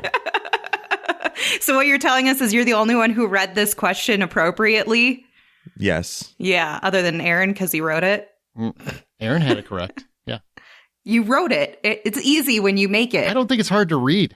So... yeah. Apparently it is for Troy and I. We'll see, here's the thing. If I read it right, you all fucked up. Yeah, that is true. That is true. Okay, so Troy, what do you got? As long as you can explain it. Yeah, there's actually a great article. I'm sorry, Troy, explain it? Huh. Yeah, but I'm going to go get a drink. But I guarantee you Troy fucking read it, so shush. No, there's actually a really great article about how Nolan is a big proponent of physical effects and how he actually used physical effects inside of Oppenheimer. So the scene that is actually like the neutrons swirling around when he's like thinking about it in his brain. That's not CGI. That's actually done with physical effects. And even the atomic bomb explosion itself is actually multiple camera shots of the actual explosions from different points of view. And then they composited all of those camera shots into what was the atomic bomb explosion. So all of it technically is physically done in order to compile all of it. So look at what happens when you do research. Oh my God. I knew all that, and I wasn't going to help either one of you sons of bitches because you couldn't figure that. Troy, I'll give you kudos, man. Good for you. Wow. Yeah. I'm also going to take mine back. I'm going back to yes. I am because Troy did a really good job explaining it. Yeah, the spinning beads and ball bearings and aluminum flakes and ping pong balls were put onto like a disc, and then it was different layers of water. So as it hits, it actually makes it look all swirly, and that's that whole effect of the neutron swirling. That was all done in like a fish tank and platters. You know what? All of what you just said made me think of how cool it used to be. Lacking in research you do. Yeah. That too. But how cool it used to be when we had physical media before Best Buy decided to get rid of all of that. And on the physical media, they had all these special features that went behind the scenes and showed you basically a movie of the making of the movie, and how we don't get that much anymore. And I miss that. I really enjoyed that part of it rather than just having to read it. Being able to watch it is like the cool part. Yeah, especially that slap, that Kitty puts across Oppenheimer's face. That was total practical effects. Jesus. That's a stunt right there. All right. Well, my choice, and I'm sorry, Oppenheimer and Mission Impossible aside, both great choices for different reasons. But John Wick Chapter 4, I just don't see how you can watch that movie, which I would profess might be one of the rare perfect action movies. I don't know how you can say that those stunts aren't better than anything you see in Oppenheimer, because it's phenomenal choreography. It's the sheer inability to miss is transparent throughout the entire film. Like, they redid that. They got that so perfect when they're freaking flinging around cars and jumping in and out of cars. And so much of that is practical effects while they're driving around in that circle, the fighting, the gunplay, everything else. Like, it's just Mission Impossible doesn't come close. Oppenheimer, yeah, they're cool effects. Cool on you, Nolan. You know some film tricks. That's great. But John Wick Chapter 4 is like blew me away with their stunts. Blew me away. Especially the staircase scene. Oh I'm changing my vote again. No, man, pick one. You get one choice. That's not how this works. You know what? I'm going to say, I'm at least going to try to help you guys understand. I did this. I was very sleepy. I haven't been getting sleep much. My brain hasn't been fully working and functioning. So I'm gonna take the L, but I want you to know that you're right, Aaron. You are correct. Okay, I'll allow that one. That sounds like that's not all she's taking. Yeah. Jesus, calm down. All right. Now, this is the best use of CGI. That's computer-generated effects for everybody that needs to know that in any film. So this is going to be a huge surprise to everybody, because it's not going to be what everyone thinks it's going to be. It's going to be the creator. It is a beautiful movie. The special effects feel like they come right off of an art book for concept design, and it is gorgeous. And the world feels strong. It feels tangible. It feels like it's actually perfect. And everything about it was done so well. So that's my pick, as the creator. Yeah, CGI in this case is really more of that real computer generated slick looking feel, and I would have to agree with Arjan that the creator was the best use. I mean, it was so seamlessly done. Like, you cannot see the difference between human and symbiont until they turn sideways. And even Ex Machina, I thought, did a really great job with Alex Garland's movie to make this same kind of effect. But it was just so super polished. And I think the big thing with the CGI here in the creator was that it felt like the world was lived in, and it was almost like today. Like, you could see yourself standing there and see one of these like giant ships come rolling through, or a robot come walking by. And it just felt real, not sci-fi, if that makes sense. Let's also not forget the minuscule budget they made this on, too. Right. $80 million. Okay. Minuscule. It's still not, 80 million is still a lot of money. It's not like, but it's not Marvel money. I understand it's that. Not but Marvel it's still a lot money. Of money. I'm sure they made, I'm hoping they could have made that money back. I'm just saying Godzilla Minus One was what, 15 million? And their effects were pretty phenomenal. So I'm not going to argue with you. We're getting there. All right. My pick for best use of CGI was Guardians of the Galaxy Volume 3. The entire movie hinders on our emotions attached to a bunch of CGI creatures, like across the board. Not only Rocket Raccoon, but his friends and everyone that they come in contact with that's not Star-Lord. It was crushing. I mean, it was a movie that like really punched you in the gut, and the effects have to be phenomenal for that to work. Now, don't get me wrong. I think Marvel screws effects up a lot in their movies. This just isn't one of them. I think they were masterful in Volume 3. Well, mine, as I was starting to allude to, is Godzilla Minus One, which is shocking because I'm not the one who normally likes Godzilla. You are not. Monster creatures and stuff like that. You went to see it, to be honest. Yeah, me too. But I ended up loving this movie. And you guys already talked about how it was a very small budget, $15 million. But one of the things that stands out to me is Godzilla looked phenomenal. Like he truly looked amazing. And that was CGI done from a man in a suit doing his little thing. And on top of that, one of the things that I thought was really fascinating in terms of the VFX is that they had such a difficulty not with creating Godzilla, but with creating the water, the bodies of water and how massive they were. And they ended up having to use like just for the water itself was 500 terabytes of data. And to me, that's an enormous effort to just put into basically your background. Yeah. And at no point did I ever question if I'm looking at real water or not. And I didn't even think about all of those different components that were added into it outside of Godzilla. Because, you know, the first thing you're thinking of is Godzilla. Does he feel real? Does he feel, you know, massive? Does it feel impactful? And, you know, does it feel like this is a monster that I would be terrified of? And yeah, all of that exists. But when you think about all of the effort and energy and the amount of work that went into creating the entire world for this, that was CGI and on such a limited budget for this film, it's so incredibly impressive to me. Awesome. Good job. Bravo. She did do a little research, She guys. did. Brava. Well done. Brava, man. You know what? I'm glad I left that to you. Brava. Thank you. That means a lot coming from you, actually. Brava or bravo? Both work. Okay. It's his language. Okay. No, it's not. It's just bravo, but there's also brava. All right. Best villain or badass? That's the same category from TV. We just moved to movies. My choice is John Carver from Thanksgiving. If you haven't seen it, it's a fun return to memorable slasher villains for me. I love slasher films. I'm a huge, huge fan. And using only Thanksgiving-inspired murder weapons is very, very fun to me. And the fact that this is an Eli Roth movie who I was just ready to just pitch into the ether before this film, and he won me back with Thanksgiving because of this character and, you know, ultimately who it was and how it was played and just, just reinvented a horror, made, I don't want to say an icon because it's way too early. We'll see how the sequels do, but created a new villain I can get excited for. That's my pick. I'm going to go. I did the same thing. I did the villain badass again, but I'll go with the badass, which of course is Keanu Reeves. Hands down. Whoa.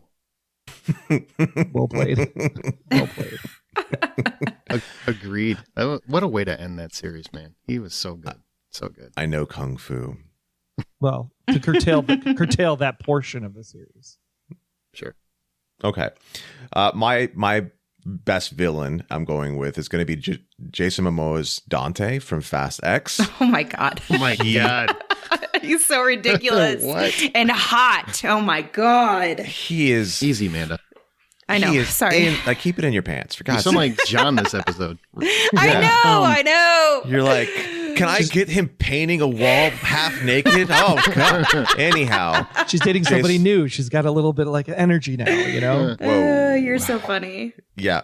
So I want to not care about the Fast and the Furious series anymore.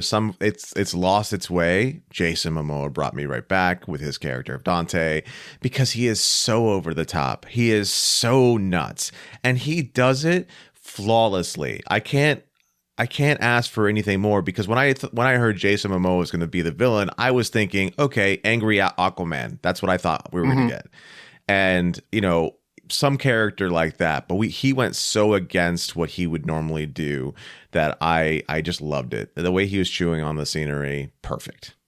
Interesting. It's so funny that you chose that. I love that. For me, I'm going badass, and there is nobody in this entire world of movies that was more badass than Keanu Reeves' John Wick in John Wick Chapter 4. And the fact of seeing how humble and just, I guess, kind of shy in some ways, like he seems very introverted as an individual, and seeing that comparison to what his character is in the movies, it takes it to another level for me. You know what I mean? Like Aaron can probably speak to this too, because he was there when Keanu was in front of us, but he feels so shy and like, I don't know, kind of reserved. Kind.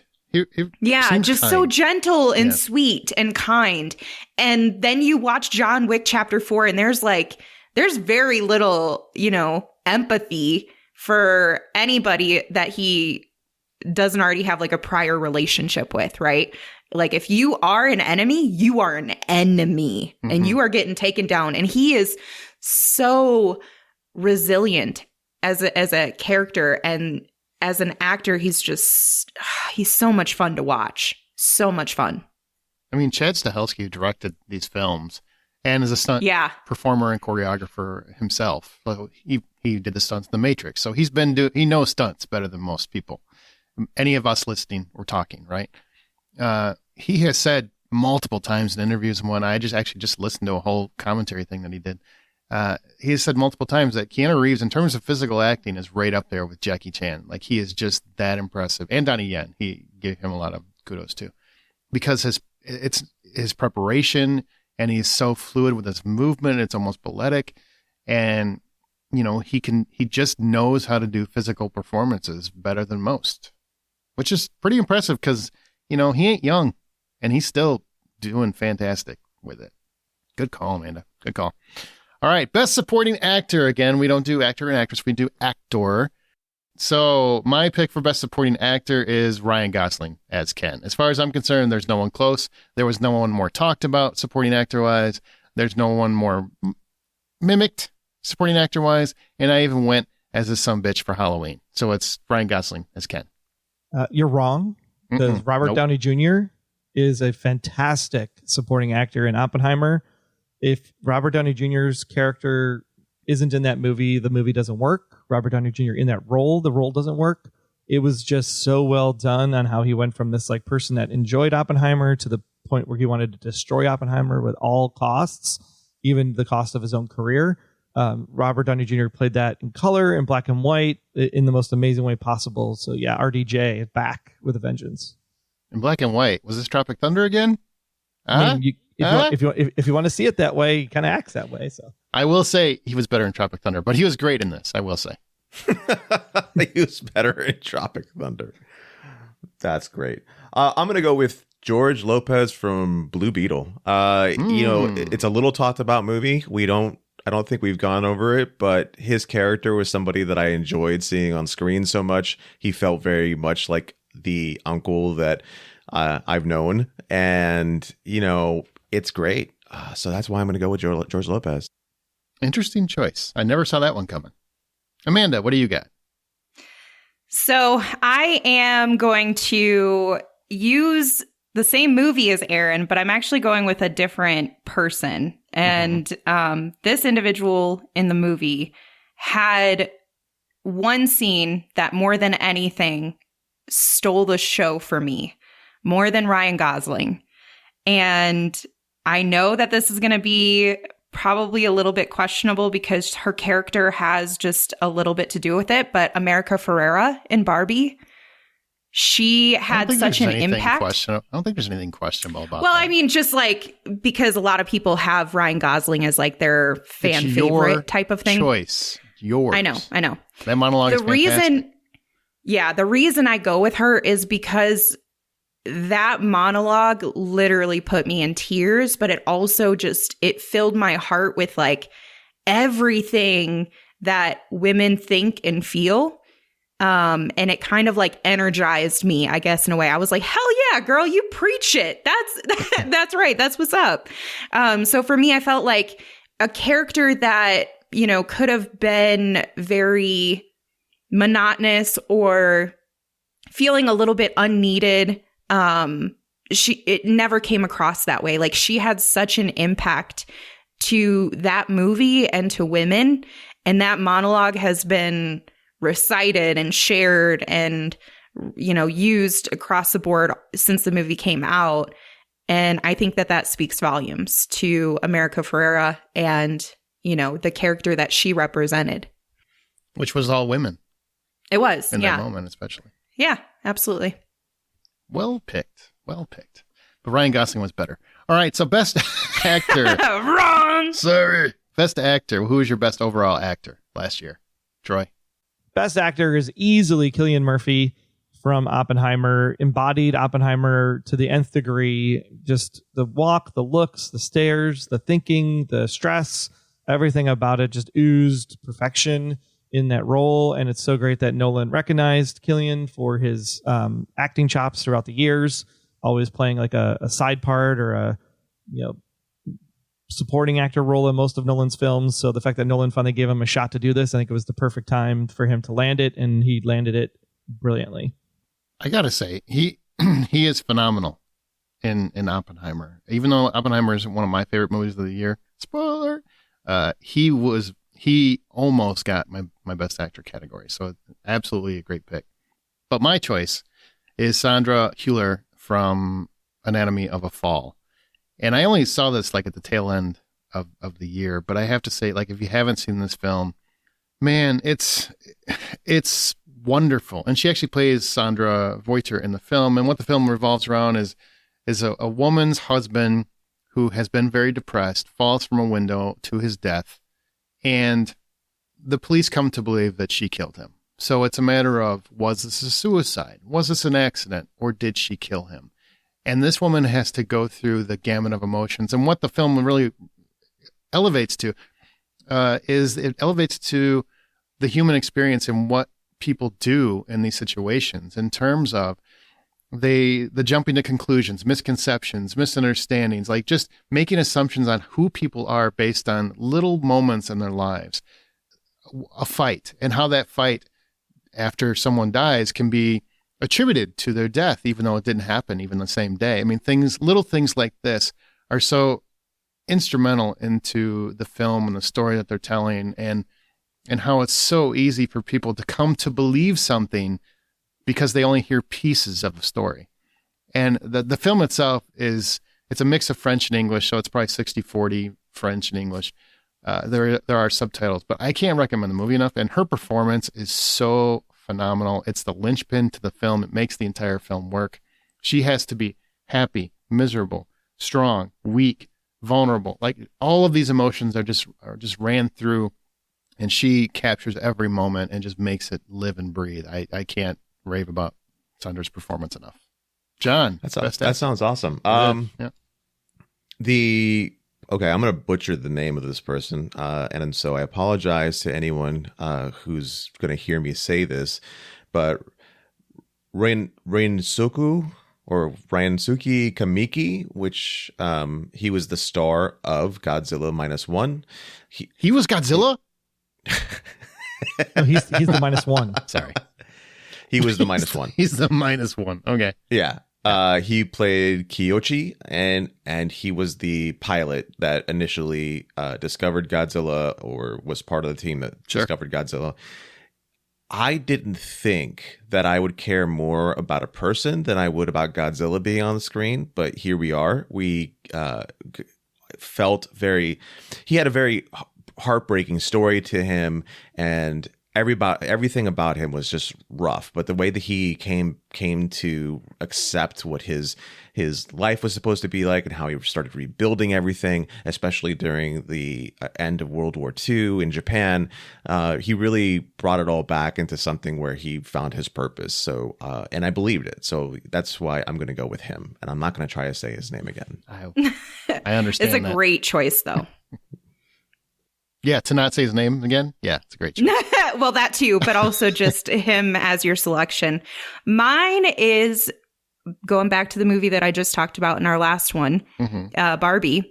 Mine is Margot Robbie. Ooh, I love this choice. I love it. Yes, I cannot tell you enough. She is the embodiment physically of what Barbie is, right? Like, we can all attest that if you think about Barbie, that's what you would imagine. And she's perfect. She's beautiful, et cetera, et cetera. I think about a lot of things. She's what I imagine. But with her, it was watching her character realize everything that she thought she knew was a lie. You know what I mean? Like, you watch her start to crumble and break. You watch her start to feel emotions. You watch her start to realize that life isn't always happy and sunshine and rainbows and unicorns. Sometimes it's, oh my God, I'm going to die. And this is terrible and I'm miserable. And what's happening? You know, my body isn't the same as it used to be. Things are changing for me. And you watch Margot go through that visually on the screen and experience that. And that's not just, you know, specific to women. That's specific to humans, right? Like our physicality is such an important factor for so many different things, male or female. And when you start to feel like you're changing, it changes the way that you feel about the world, or it can, depending on how it's handled. And for her, she was realizing that, you know, Barbie didn't have the same impact that she thought she had on the world. It was twisted and it was morphed and it was changed. And it wasn't what it was intended to be or what she thought it was.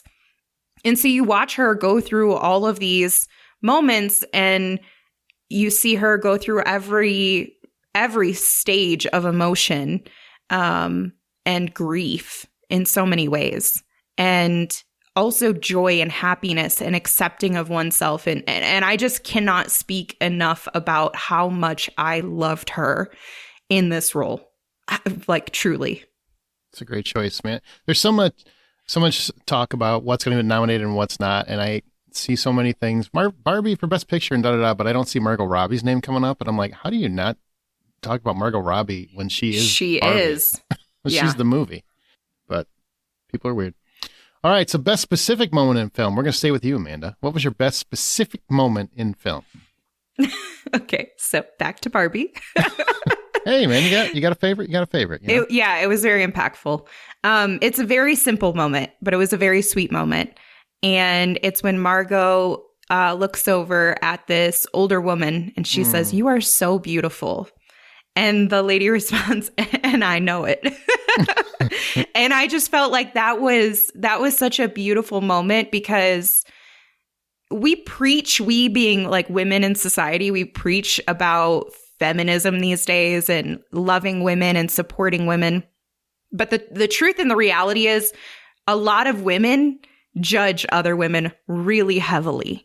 Yeah. We're not, I shouldn't say we, because I feel like I try to be, but some women are not supporters of women. They are not trying to put them on a pedestal or, you know, hold the ladder for them to climb, right? They're going to jump over that person and push them off the ladder, or they're going to judge them for being on the ladder.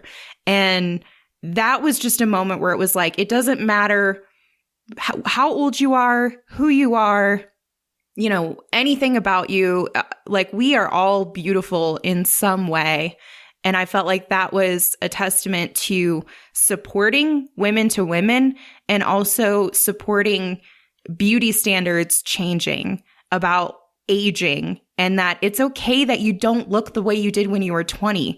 You're not going to look the way you were 20, despite how many, unless you're doing mass amounts of Botox and, I don't know, you find the drug that Paul Rudd found and you somehow get to keep that youthfulness. But for everybody else, we're going to grow and get old, and we're not going to look the same. And things are, you know, they're going to start to sag or something is what I hear. So I just loved it. I thought it was pure, and I thought it was wholesome, and I loved it.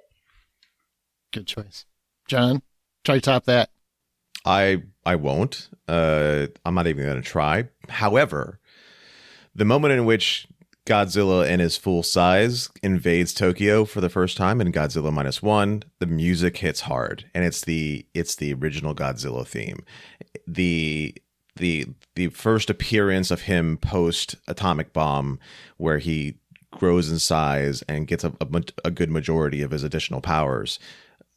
Awesome. The look of him, the way his body moved when he was center screen, all of it was great, and it was just a very beautiful scene to be able to see that on screen, live and in Technicolor. I sense a theme with both of you, by the way. of what our preferences Yeah, are. yeah. I feel like I can see what's coming a little bit. But Do you we'll do you see. also want to know what's funny is John's pick is that was a really incredible moment. Like I will give it to him for sure. All right. Well, Aw, can you thanks, predict mine? buddy. Yeah. Where to you, Troy? Where to you? Yeah, no, I would say, can you predict mine since you? Yeah, I absolutely can predict it's going to be. Do you want me to say it out loud? Yeah. The Trinity test. Oh, absolutely. It's like we're all predictable or something. Yeah, Nobody's going to predict mine. The A-bomb test in Oppenheimer was definitely it, because not so much for how well constructed the shot was and the sequence, just the absolute use of silence in that moment I thought was super powerful, and it did exactly what it was supposed to do, because it was the first time ever talking about the two bombs in Japan, and the first time I actually sat and thought about, holy shit, how many people did we just kill? And that wave of emotion that came over in that silence, and then all of a sudden, it was like, oh, that's right, we're still watching a movie. Yeah, really, really powerful stuff. Yeah, man. Good call. It's a really powerful scene. It really is. My moment. I love a good horror hook. All right, I'm a huge horror fan. I love a good horror hook. And Talk to Me is a very good movie. It's not in my top 10. Spoiler alert. But there's a moment in the film that is my number one. Like it's my favorite moment of the year because it got me. I don't get scared in horror movies, no matter how much I love them. I was freaked out, and that's saying a lot. In the movie, if you've seen it, Sophie Wilde is the star of Talk to Me, and the idea is, for people that don't know what Talk to Me is, it's a horror movie where there's a hand, right? There's basically think of it like a voodoo hand or something like that. You shake the hand, and once you shake the hand, you see a demonic force, or you see a ghost, and then you could invite then that ghost or demonic force, whatever it ends up being, into your body to take possession. But you can't do it you have to do it for a very limited period of time. Otherwise, ramifications shall occur.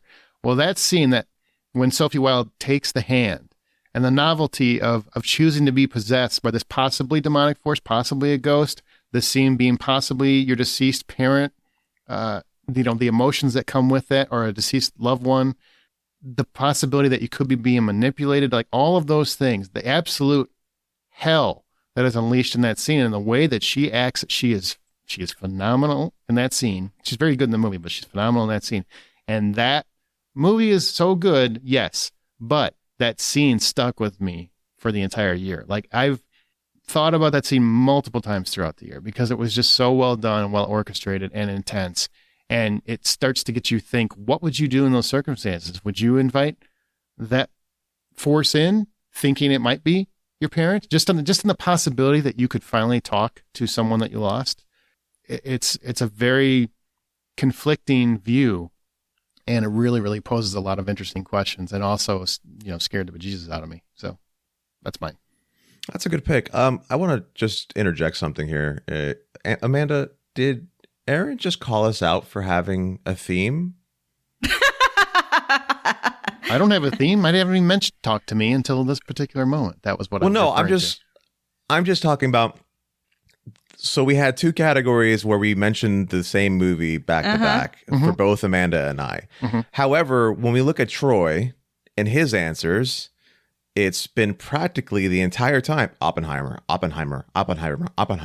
But he called us out because not Troy. You two were before I spoke. That's why. And you're right. John's just feeling a little personally attacked right now. Yeah, that's all it is. I mean, I don't want to say if there's an award for whiny bitch, you might be getting it, but yeah. It's 2024. You can't tell people that they're a whiny bitch, Aaron. Oh, right. What's the politically correct term? Whiny fella? You are feeling a lot of emotions right now. Okay. Okay, well, speaking of emotions, nobody had more than Justin McCumber, and he's passed away. So this is time for the Justin McCumber Award. How about that for a segue? And Troy, love it. For movies, what do you got for the movie for Justin McCumber? Oppenheimer. Well, I have to go with Artifice Girl. Aaron's recommendation was spot on, something I would absolutely love, and I think more people actually need to see it because of the material that it covers and the difference between AI and humanity and the way this movie does it, especially with some other additional things that have come up lately that we talk a lot about regarding mental health. I think that it was a really well done story and presentation of the topics that when it came all together at the end, I was kind of like, damn, that was really, really good. More people need to see this for sure. My choice for this award, and I'm stealing somebody's choice because why not? It's going to be Totally Killer from... Yeah, you're welcome for this. Yeah, I forgot about this movie, but once I saw it, I was like, oh, right. I love that more. And it's just a great little way of doing the slasher genre with a twist. It's just a whole lot of fun. I congrats to Blumhouse for continuously bringing out good horror that bounces back and forth between serious or fun. It's great. Wait, can I just interject here real quick? So, number one, this is why I don't share my answers anywhere, because that way it's more of a surprise. But so you guys obviously saw each other's answers on the whole format that we use, right? I would guess. And instead of going with whatever you originally had so that Amanda could take her pick and have it be her own, you stole it because you were going first. He was inspired by a good answer. You know what? I was going to go with what Aaron said, but your answer is so much better, Amanda, so I'm going to go with that instead. Okay. Thank you. All right. And there's a podcast through the Hollywood Outsider Network called Inspired by a True Story. If you don't understand the reference, you should go check it out if you're a true crime or movie fan. Ooh, I don't know. Look at that. All right. The Justin McCumber Award for me is Are You There, God? It's Me, Margaret.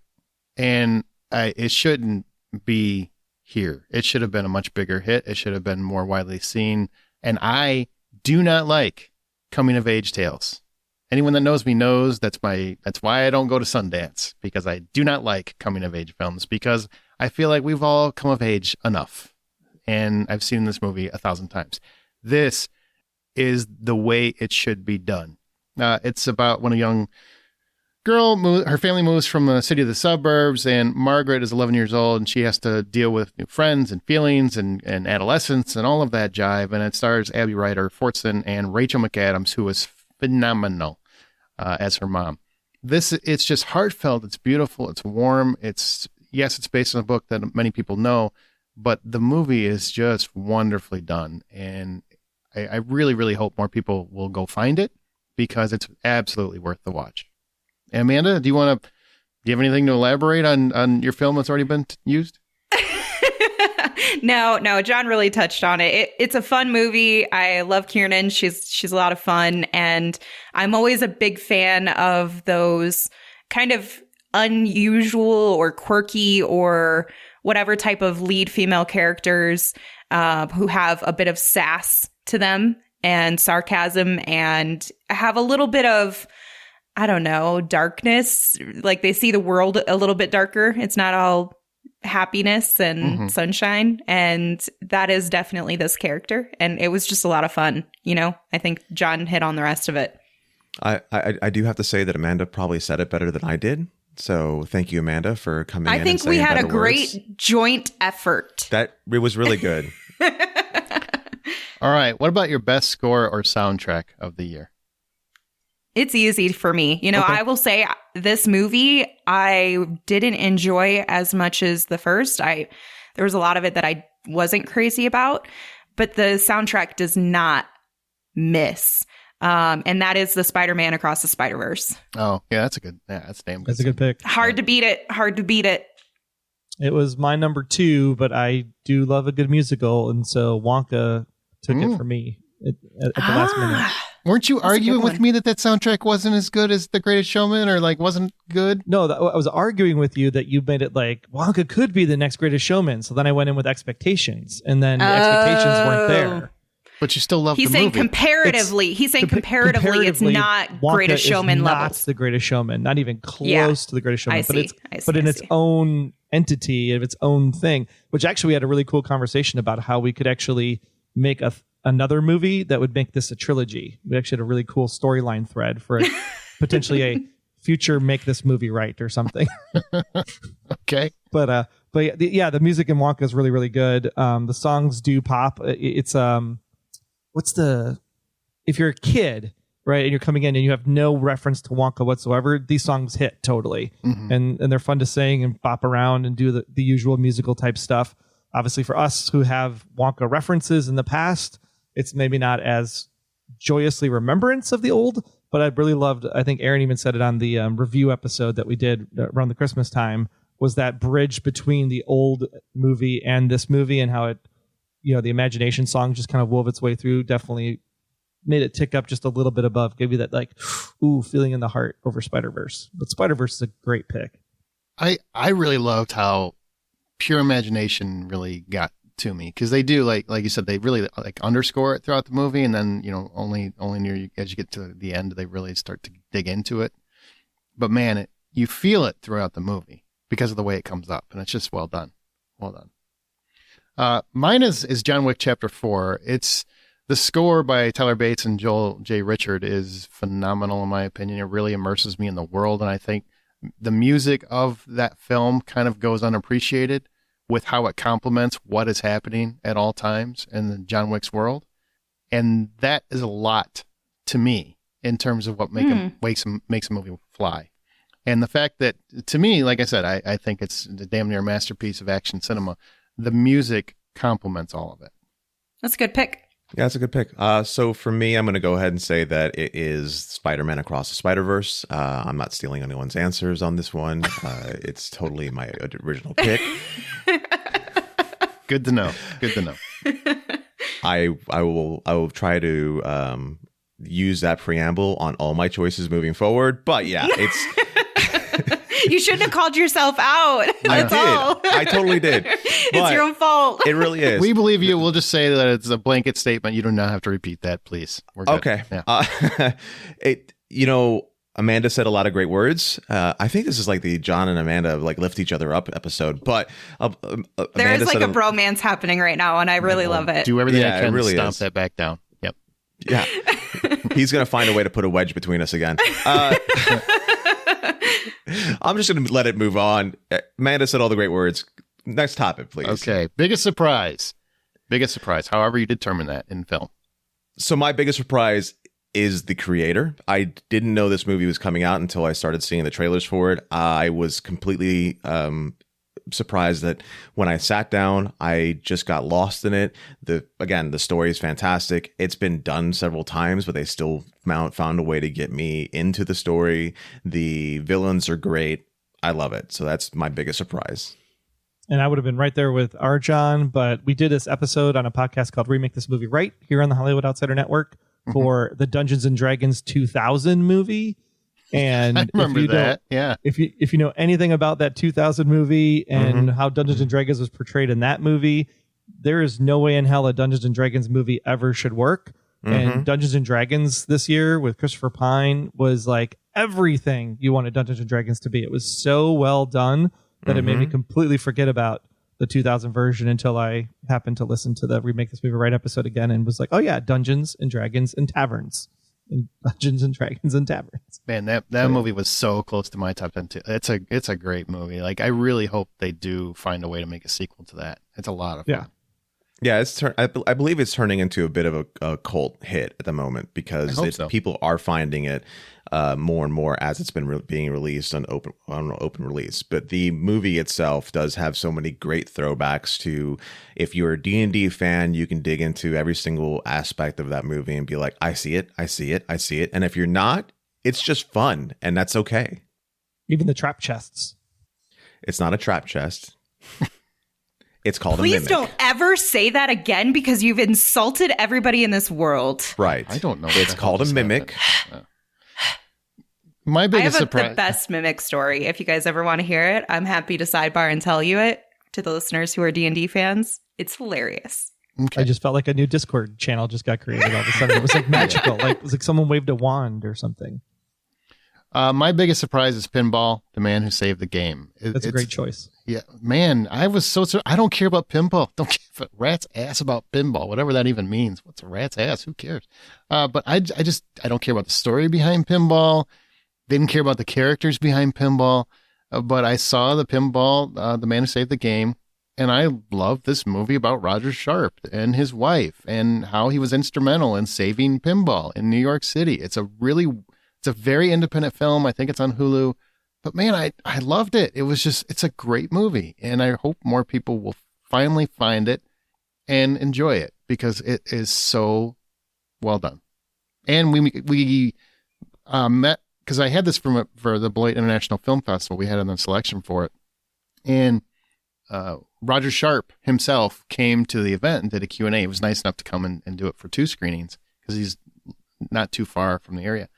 Wonderful guy, too. Like, he just, all across the board, man, the whole experience was the biggest surprise. I just never thought I would be that invested in pinball. That one almost made mine, and the only reason it didn't was because I rolled a 20. So, Dungeons & Dragons. Jeez. There you go. I see what you did there, Troy, and I have almost won me over. No idea what you did there, and I don't care.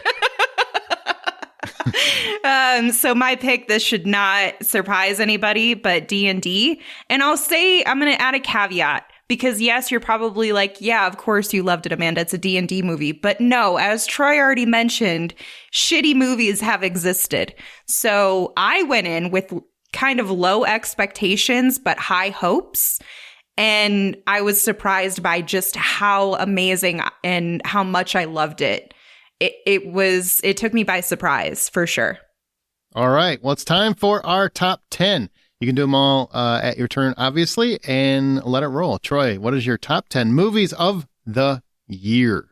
All right, number 10, No Hard Feelings. Coming in at number 9. Yeah, I really enjoyed the R-rated raunchy comedy rom-com spin on it. Just the ending, if it wasn't for the ending and how it all kind of came together at the end, I probably wouldn't have put it on here, but I really liked the way it wrapped up. I thought they did a really nice job, for her storyline, for his storyline, the fact that they were still friends at the end. I thought it was all really good. Artifice Girl, number 9, we already chatted about that one. 8 was Dungeons and Dragons. 7, John Wick. 6 was the Super Mario Brothers movie. Saw that with the kids, had an absolute blast. And the best part about that movie wasn't so much that the movie was good. It was all the homage and Easter eggs and when they do that whole part where they're running sideways through the level and jumping up and down, and they're actually, and then the castle thing at the end when they went into the store. That kind of stuff is just someone that really loved the property, really took some time with that one, and I hope the Zelda version is going to be just as good. And don't you feel like Chris Pratt got a raw deal? Like people were just trashing him before. Yeah, because came out, and he was of fine. One little voice. Like, who cares? It's a voice. He was fine. He was good. Even like I didn't even know it was Chris Pratt. I just watched Mario. It was fun. 5 actually was Indiana Jones and the Dial of Destiny. Yes. I'm happy to say that movie redeemed flying monkeys and space aliens. It was from the opening with the castle sequence. It felt very classic indie. Granted, the CGI was a little bit weird, but the whole concept behind it was very Indiana Jones. I really loved Phoebe in it. She was great and just made me feel. And the ending was so like. It felt like if this was the last time Harrison Ford was going to be in an Indiana Jones movie, I felt the ending was appropriate. That's perfect for his character. Yeah, and where it goes. 4 was Wonka. 3 was The Creator. 2 was Barbie, and 1, of course, is Oppenheimer. What? I'm going to make shocked that same shocked voice for all 3 of you as you get to your respective film. Yeah, mine isn't going to surprise anybody whatsoever. Mine probably won't either, but go ahead. There may be a couple on here that are going to surprise you, but for the most part, no. So coming in at number 10, we have The Killer. Really? Mm-hmm. The Michael Fassbender on Netflix film. Really? Mm-hmm. The Fincher movie. Yeah. I love the way that this movie was created. I will say also has probably... It rivals Oppenheimer in terms of sound mixing. Yeah, it's excellently done. Yeah, excellent. Oh my God, it was so impressive, especially because there's a lot of moments and you've got like the voyeuristic view of things and it just hit home for me in a lot of ways. And I'm normally not like a slow burn, sit in the moment type of movie watcher. Like it takes a lot out of me to sit still and get through that. Mm-hmm. Just because I'm a very anxious person by nature, but there's something about the way David directs and the way his character, the way he keeps you entertained on the screen with the visuals and the commentary, even though it feels like a very slow moving experience and like you're just watching somebody live their life. And that's very much what I felt like. And then you have these really fun action sequences, and it was a good movie. If you haven't watched it, I liked it. What I found, just a quick segue up, because we haven't talked about this movie at all. Yeah. One thing I found fun about that movie, or I don't know if it was, I'm sure it was intentional. It's Fincher. Everything's intentional with him. It's 56 takes per scene. Was the fact that Fassbender's character has this list that he keeps repeating about all the things you cannot do if you're in his position, and he does every goddamn one of them. Yeah. Like it's just a whole movie. He's like, of a no cluster. empathy. Yeah. Clip. Yeah. Empathetic. Empathy. Yeah, that was really funny to me too. And I think that was like another part of what I really enjoyed about it is it felt like I'm tonally watching and experiencing how someone in this position probably thinks, where they're very logical. They're not emotionally connected. And so they're trying to be methodical. They're trying to be logical. They're trying to, make sure that they have everything planned out and that there's foresight. And that type of individual is not somebody who's going to be that you would expect to be kind of funny, but because of the way that it's made, you get this you get these two opposite components working at the same time. I can't think of the word right now that I'm trying to think of. No, I get. But yeah, it's a lot of fun, and I laughed in more than I expected in this movie, just because it was like very good dry humor. Coming in at number 9 is Hypnotic. I love me Ben Affleck. Yep. Oh my God, I love Ben Affleck, and I love Robert Rodriguez, and I really enjoyed that movie. Aaron, I know that you and I had a little bit of different feelings on it. A lot of different, apparently. Yeah. But I really enjoyed it. Like, I was hooked in that movie. Yeah. I really dug that movie too, but I'm more surprised that you dug it. Oh yeah, I love it. It was good. Coming in at number 8 is Indie and the Dial of Destiny. Aww.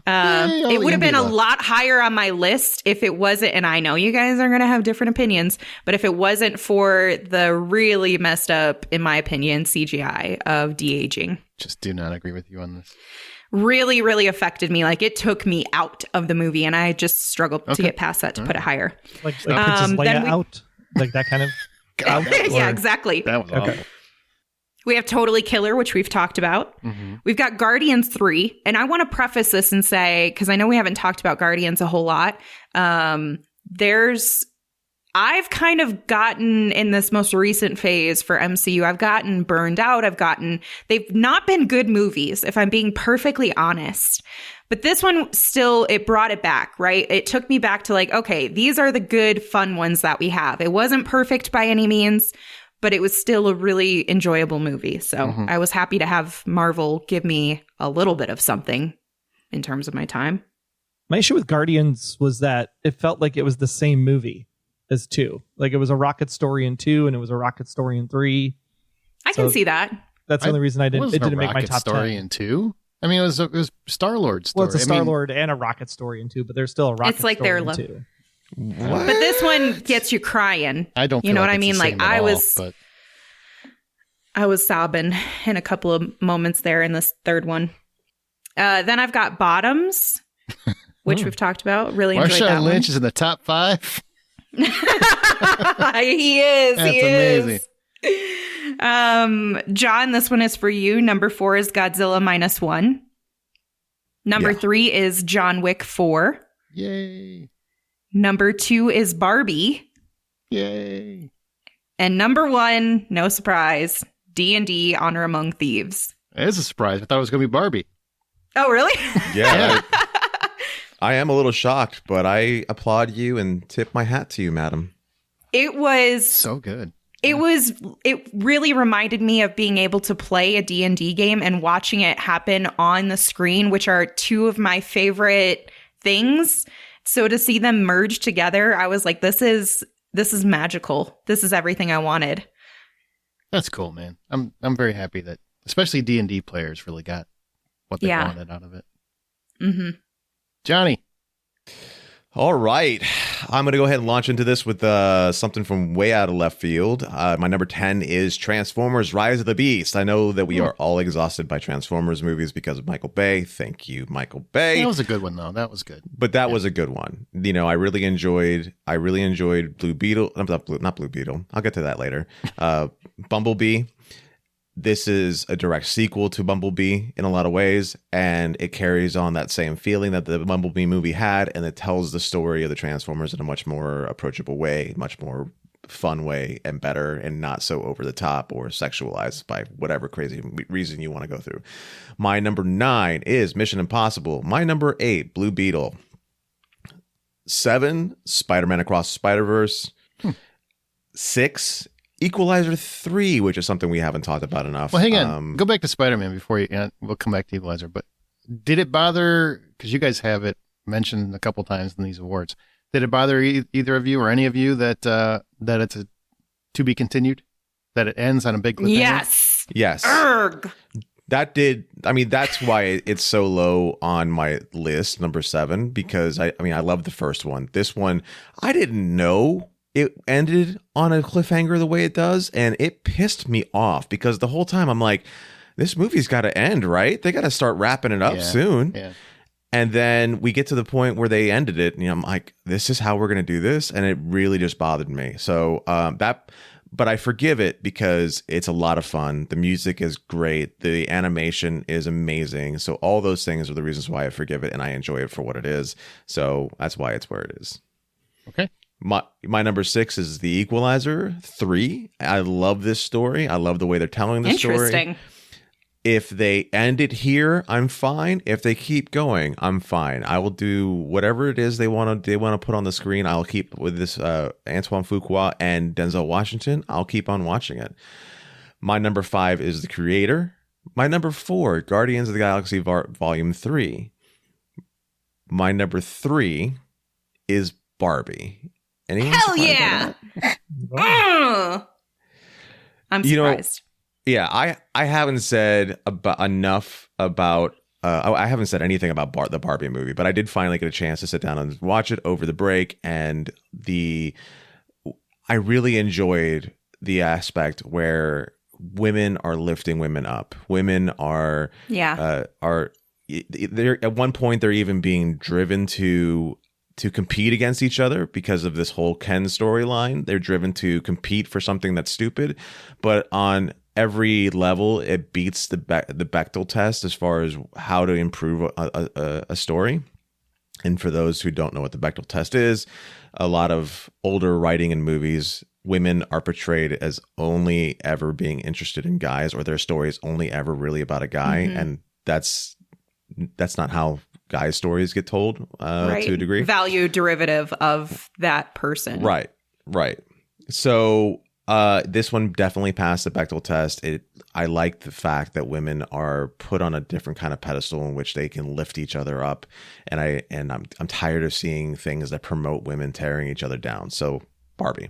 My number 2 is Dungeons and Dragons.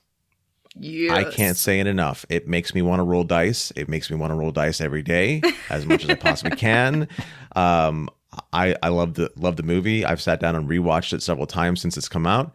And then my number 1 is going to be, I'll wait for Aaron's surprise voice on this. Godzilla -1. What? Yeah. Shocker. I think that was decided in January of last year, wasn't it? I probably was. As soon as I knew and it was this year, coming what do up. you think number 1 is going to be? What do you think for 2024? Godzilla versus what could Kong, it be? New Empire, maybe? Should be that one? It's not versus, it's X. Oh. Godzilla with Kong. They're working together now. They're working Whatever. together. And they somehow worked Barbie into that movie because Godzilla's totally pink for some reason. I'm not going to sit here and educate you on the Godzilla being pink. Please don't, Don't have because the I time won't. for it. I really won't give a shit. I'll be perfectly honest. I don't care. I'll still watch it. Good choices. Damn right you will. Good choices. I'm glad you picked The Equalizer 3. I really like that movie. I don't know if it got necessarily enough love, but it was still good. Yeah, it's one that did not get as much praise as it should because the first 2 of this series were great, and this is just as powerful of a movie. Yeah, it's good. I like how they ended it too, so that his character can kind of move on. All right, my top 10, starting with number 10, is The Artifice Girl. And I know Troy talked about it, but it's essentially the whole idea of is that it takes place in 3 different time periods. It's very minimal cast. It's very low budget. It's micro budget even. And it revolves around the emerging of AI and how AI is used to trap pedophiles and how that AI ends up evolving. It's a story I didn't know anything about when I walked into it. As soon as, like 5 minutes in, I'm like, Troy's going to love this movie just because I know he loves certain storylines and whatnot. And as it evolved, I started to love it because I really thought like, well, I don't know, it's just for Troy. It's not really for me, but I'll stick it out. And I loved how it evolved. So I can't recommend it enough. Again, it's called The Artifice Girl. No one is talking about it. It's a great movie. It really is. I feel like I need to clarify that. I like a good AI story. I don't necessarily like a good pedophile story. I'm glad you added those additional footnotes here for us. Oh, man. I like children. Don't say that. Somebody's going to take a snippet of this. Goodbye to your career. God. Oh, you're in jail now. That's a quote from a movie. Ever since Aaron equated that with the Luck Dragon, I have never forgotten it to this day. Oh, that's funny. All right. So number 9 is The Holdovers. And if you haven't seen it, it's just a charming little movie of Paul Giamatti playing a teacher who takes a student out and kind of has to be stuck with them around Christmas. And it's just both of them growing as characters and understanding where they're coming from. And Divine Randolph is in it. It's so good. It's just such a moving film. And, you know, I love a good character piece, and we don't have enough of them. And that's just a wonderful movie. And there's enough talk about that in the Oscar conversation, but it's a great movie. It's on, I think, Peacock right now. Peacock streaming. Yeah. Yes. Number 8 is Barbie. We've talked a lot about Barbie, but I love Barbie. Number 7, this might be a surprise to most of you, but it's streaming on Peacock as well. Mr. Monk's Last Case. This is where Adrian Monk, who was, had an 8-year running TV show, came back to do a movie for Peacock. And it's not just because he came back and did another movie, it's another case, and yada, yada, yada. It's because they injected so much emotion into this particular film. I was kind of blown away. I was really, really moved. I don't know if any of you have seen this yet. I don't know. No, but the question I have is, could you watch this not having seen the TV show and have the same impact? Yes, I think they do a really, really good job. And Tony Shalhoub is just, he's wonderful in this part. And you just said, Amanda, you did have? No, I haven't. I want to, but I haven't. Well, he's a tragic character. He's a tortured character. He suffers from OCD and he solves murders. And he comes out for one more case to help his late wife's daughter. It's just, they incorporate how lonely he must feel, how he has to deal with the loss of his wife. Does this mean for someone like him, there's no place in the world for him? Like really, really dark issues. So it goes so much further than the show ever went. And I just think how they handled it was beautifully done.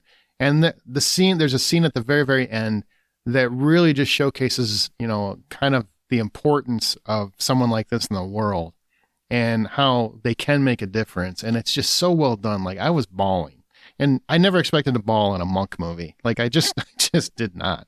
So I can't say enough good about it. And I hope people that, if you enjoyed the show or you've never even seen the show, it's worth a watch. Like, it was so touching to see that character really, really go full circle and not lose any of the cool ticks that he always has.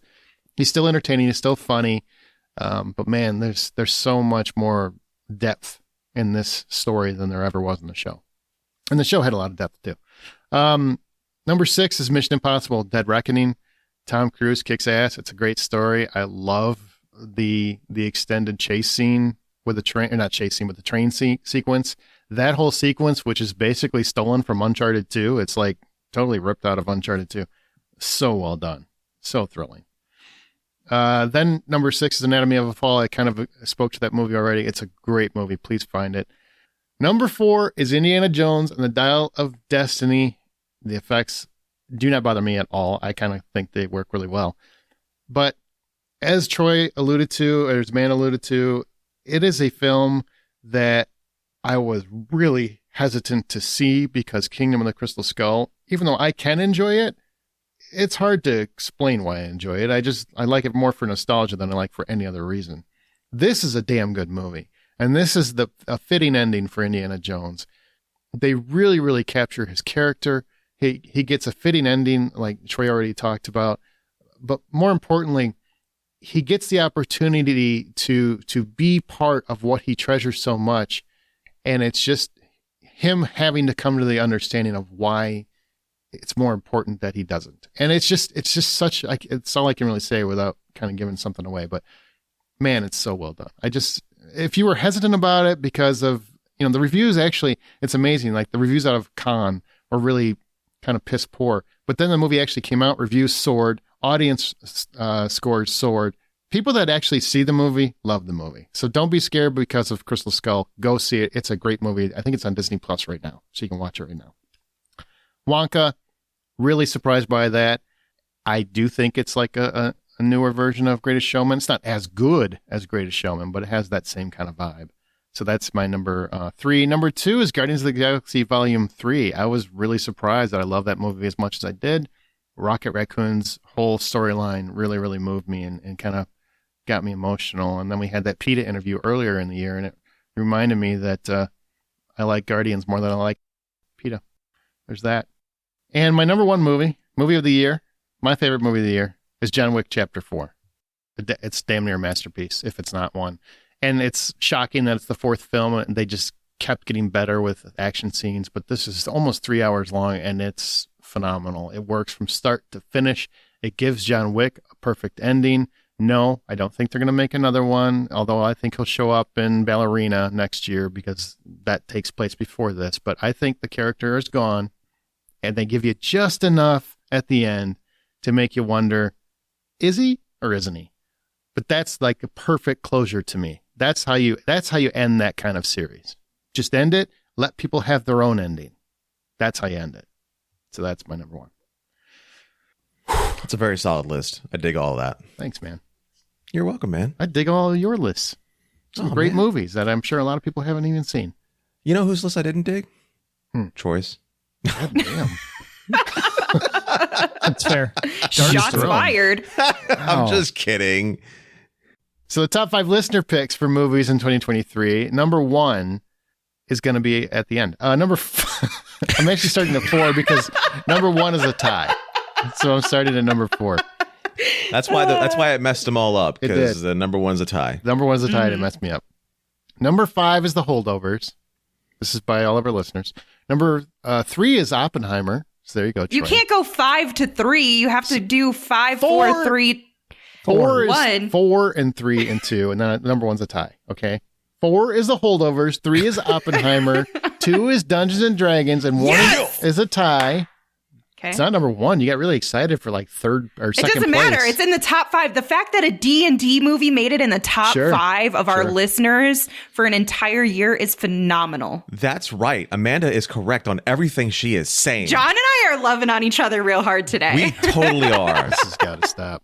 All right. Number 1 is a tie, which means they got the exact same amount of votes.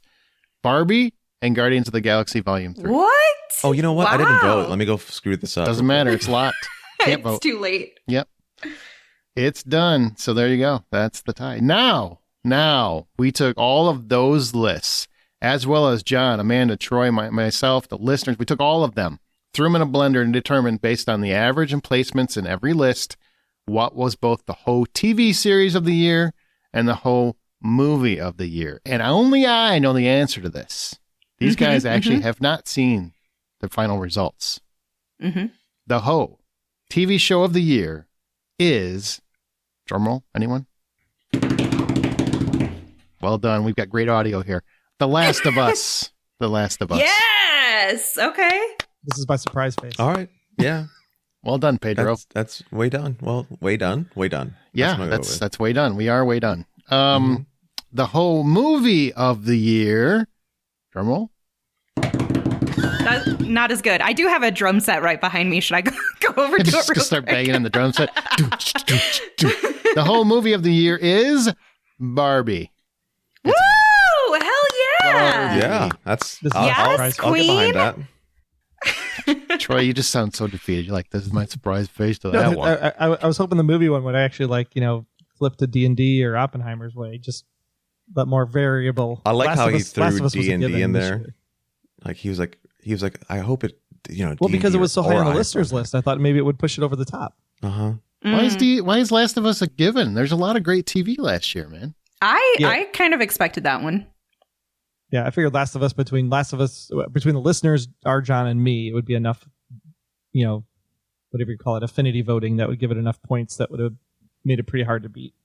Well, I only get half a point. You get 3 points. Aaron gets 6 points when it comes to voting or the scale. Amanda is just the only one that's even. Hosts got all the same accounting, and then the listeners. So it's John fair. has no It's fair. point, so let's just go ahead and say thanks so John much got for negative. listening. We actually took away when John was like, "Yep, that's coming out." That's why That's Godzilla is coming in the out, top 5. That's why we Right. removed it. We said we can't Yeah. do this. No, Mhm. it's not going to happen. My God. All right, everybody, that's it. I hope you enjoyed this longer than expected episode, but I really hope you enjoyed it. Remember that next time you head into the theater or sit comfortably on your couch streaming in 2024, buy some popcorn.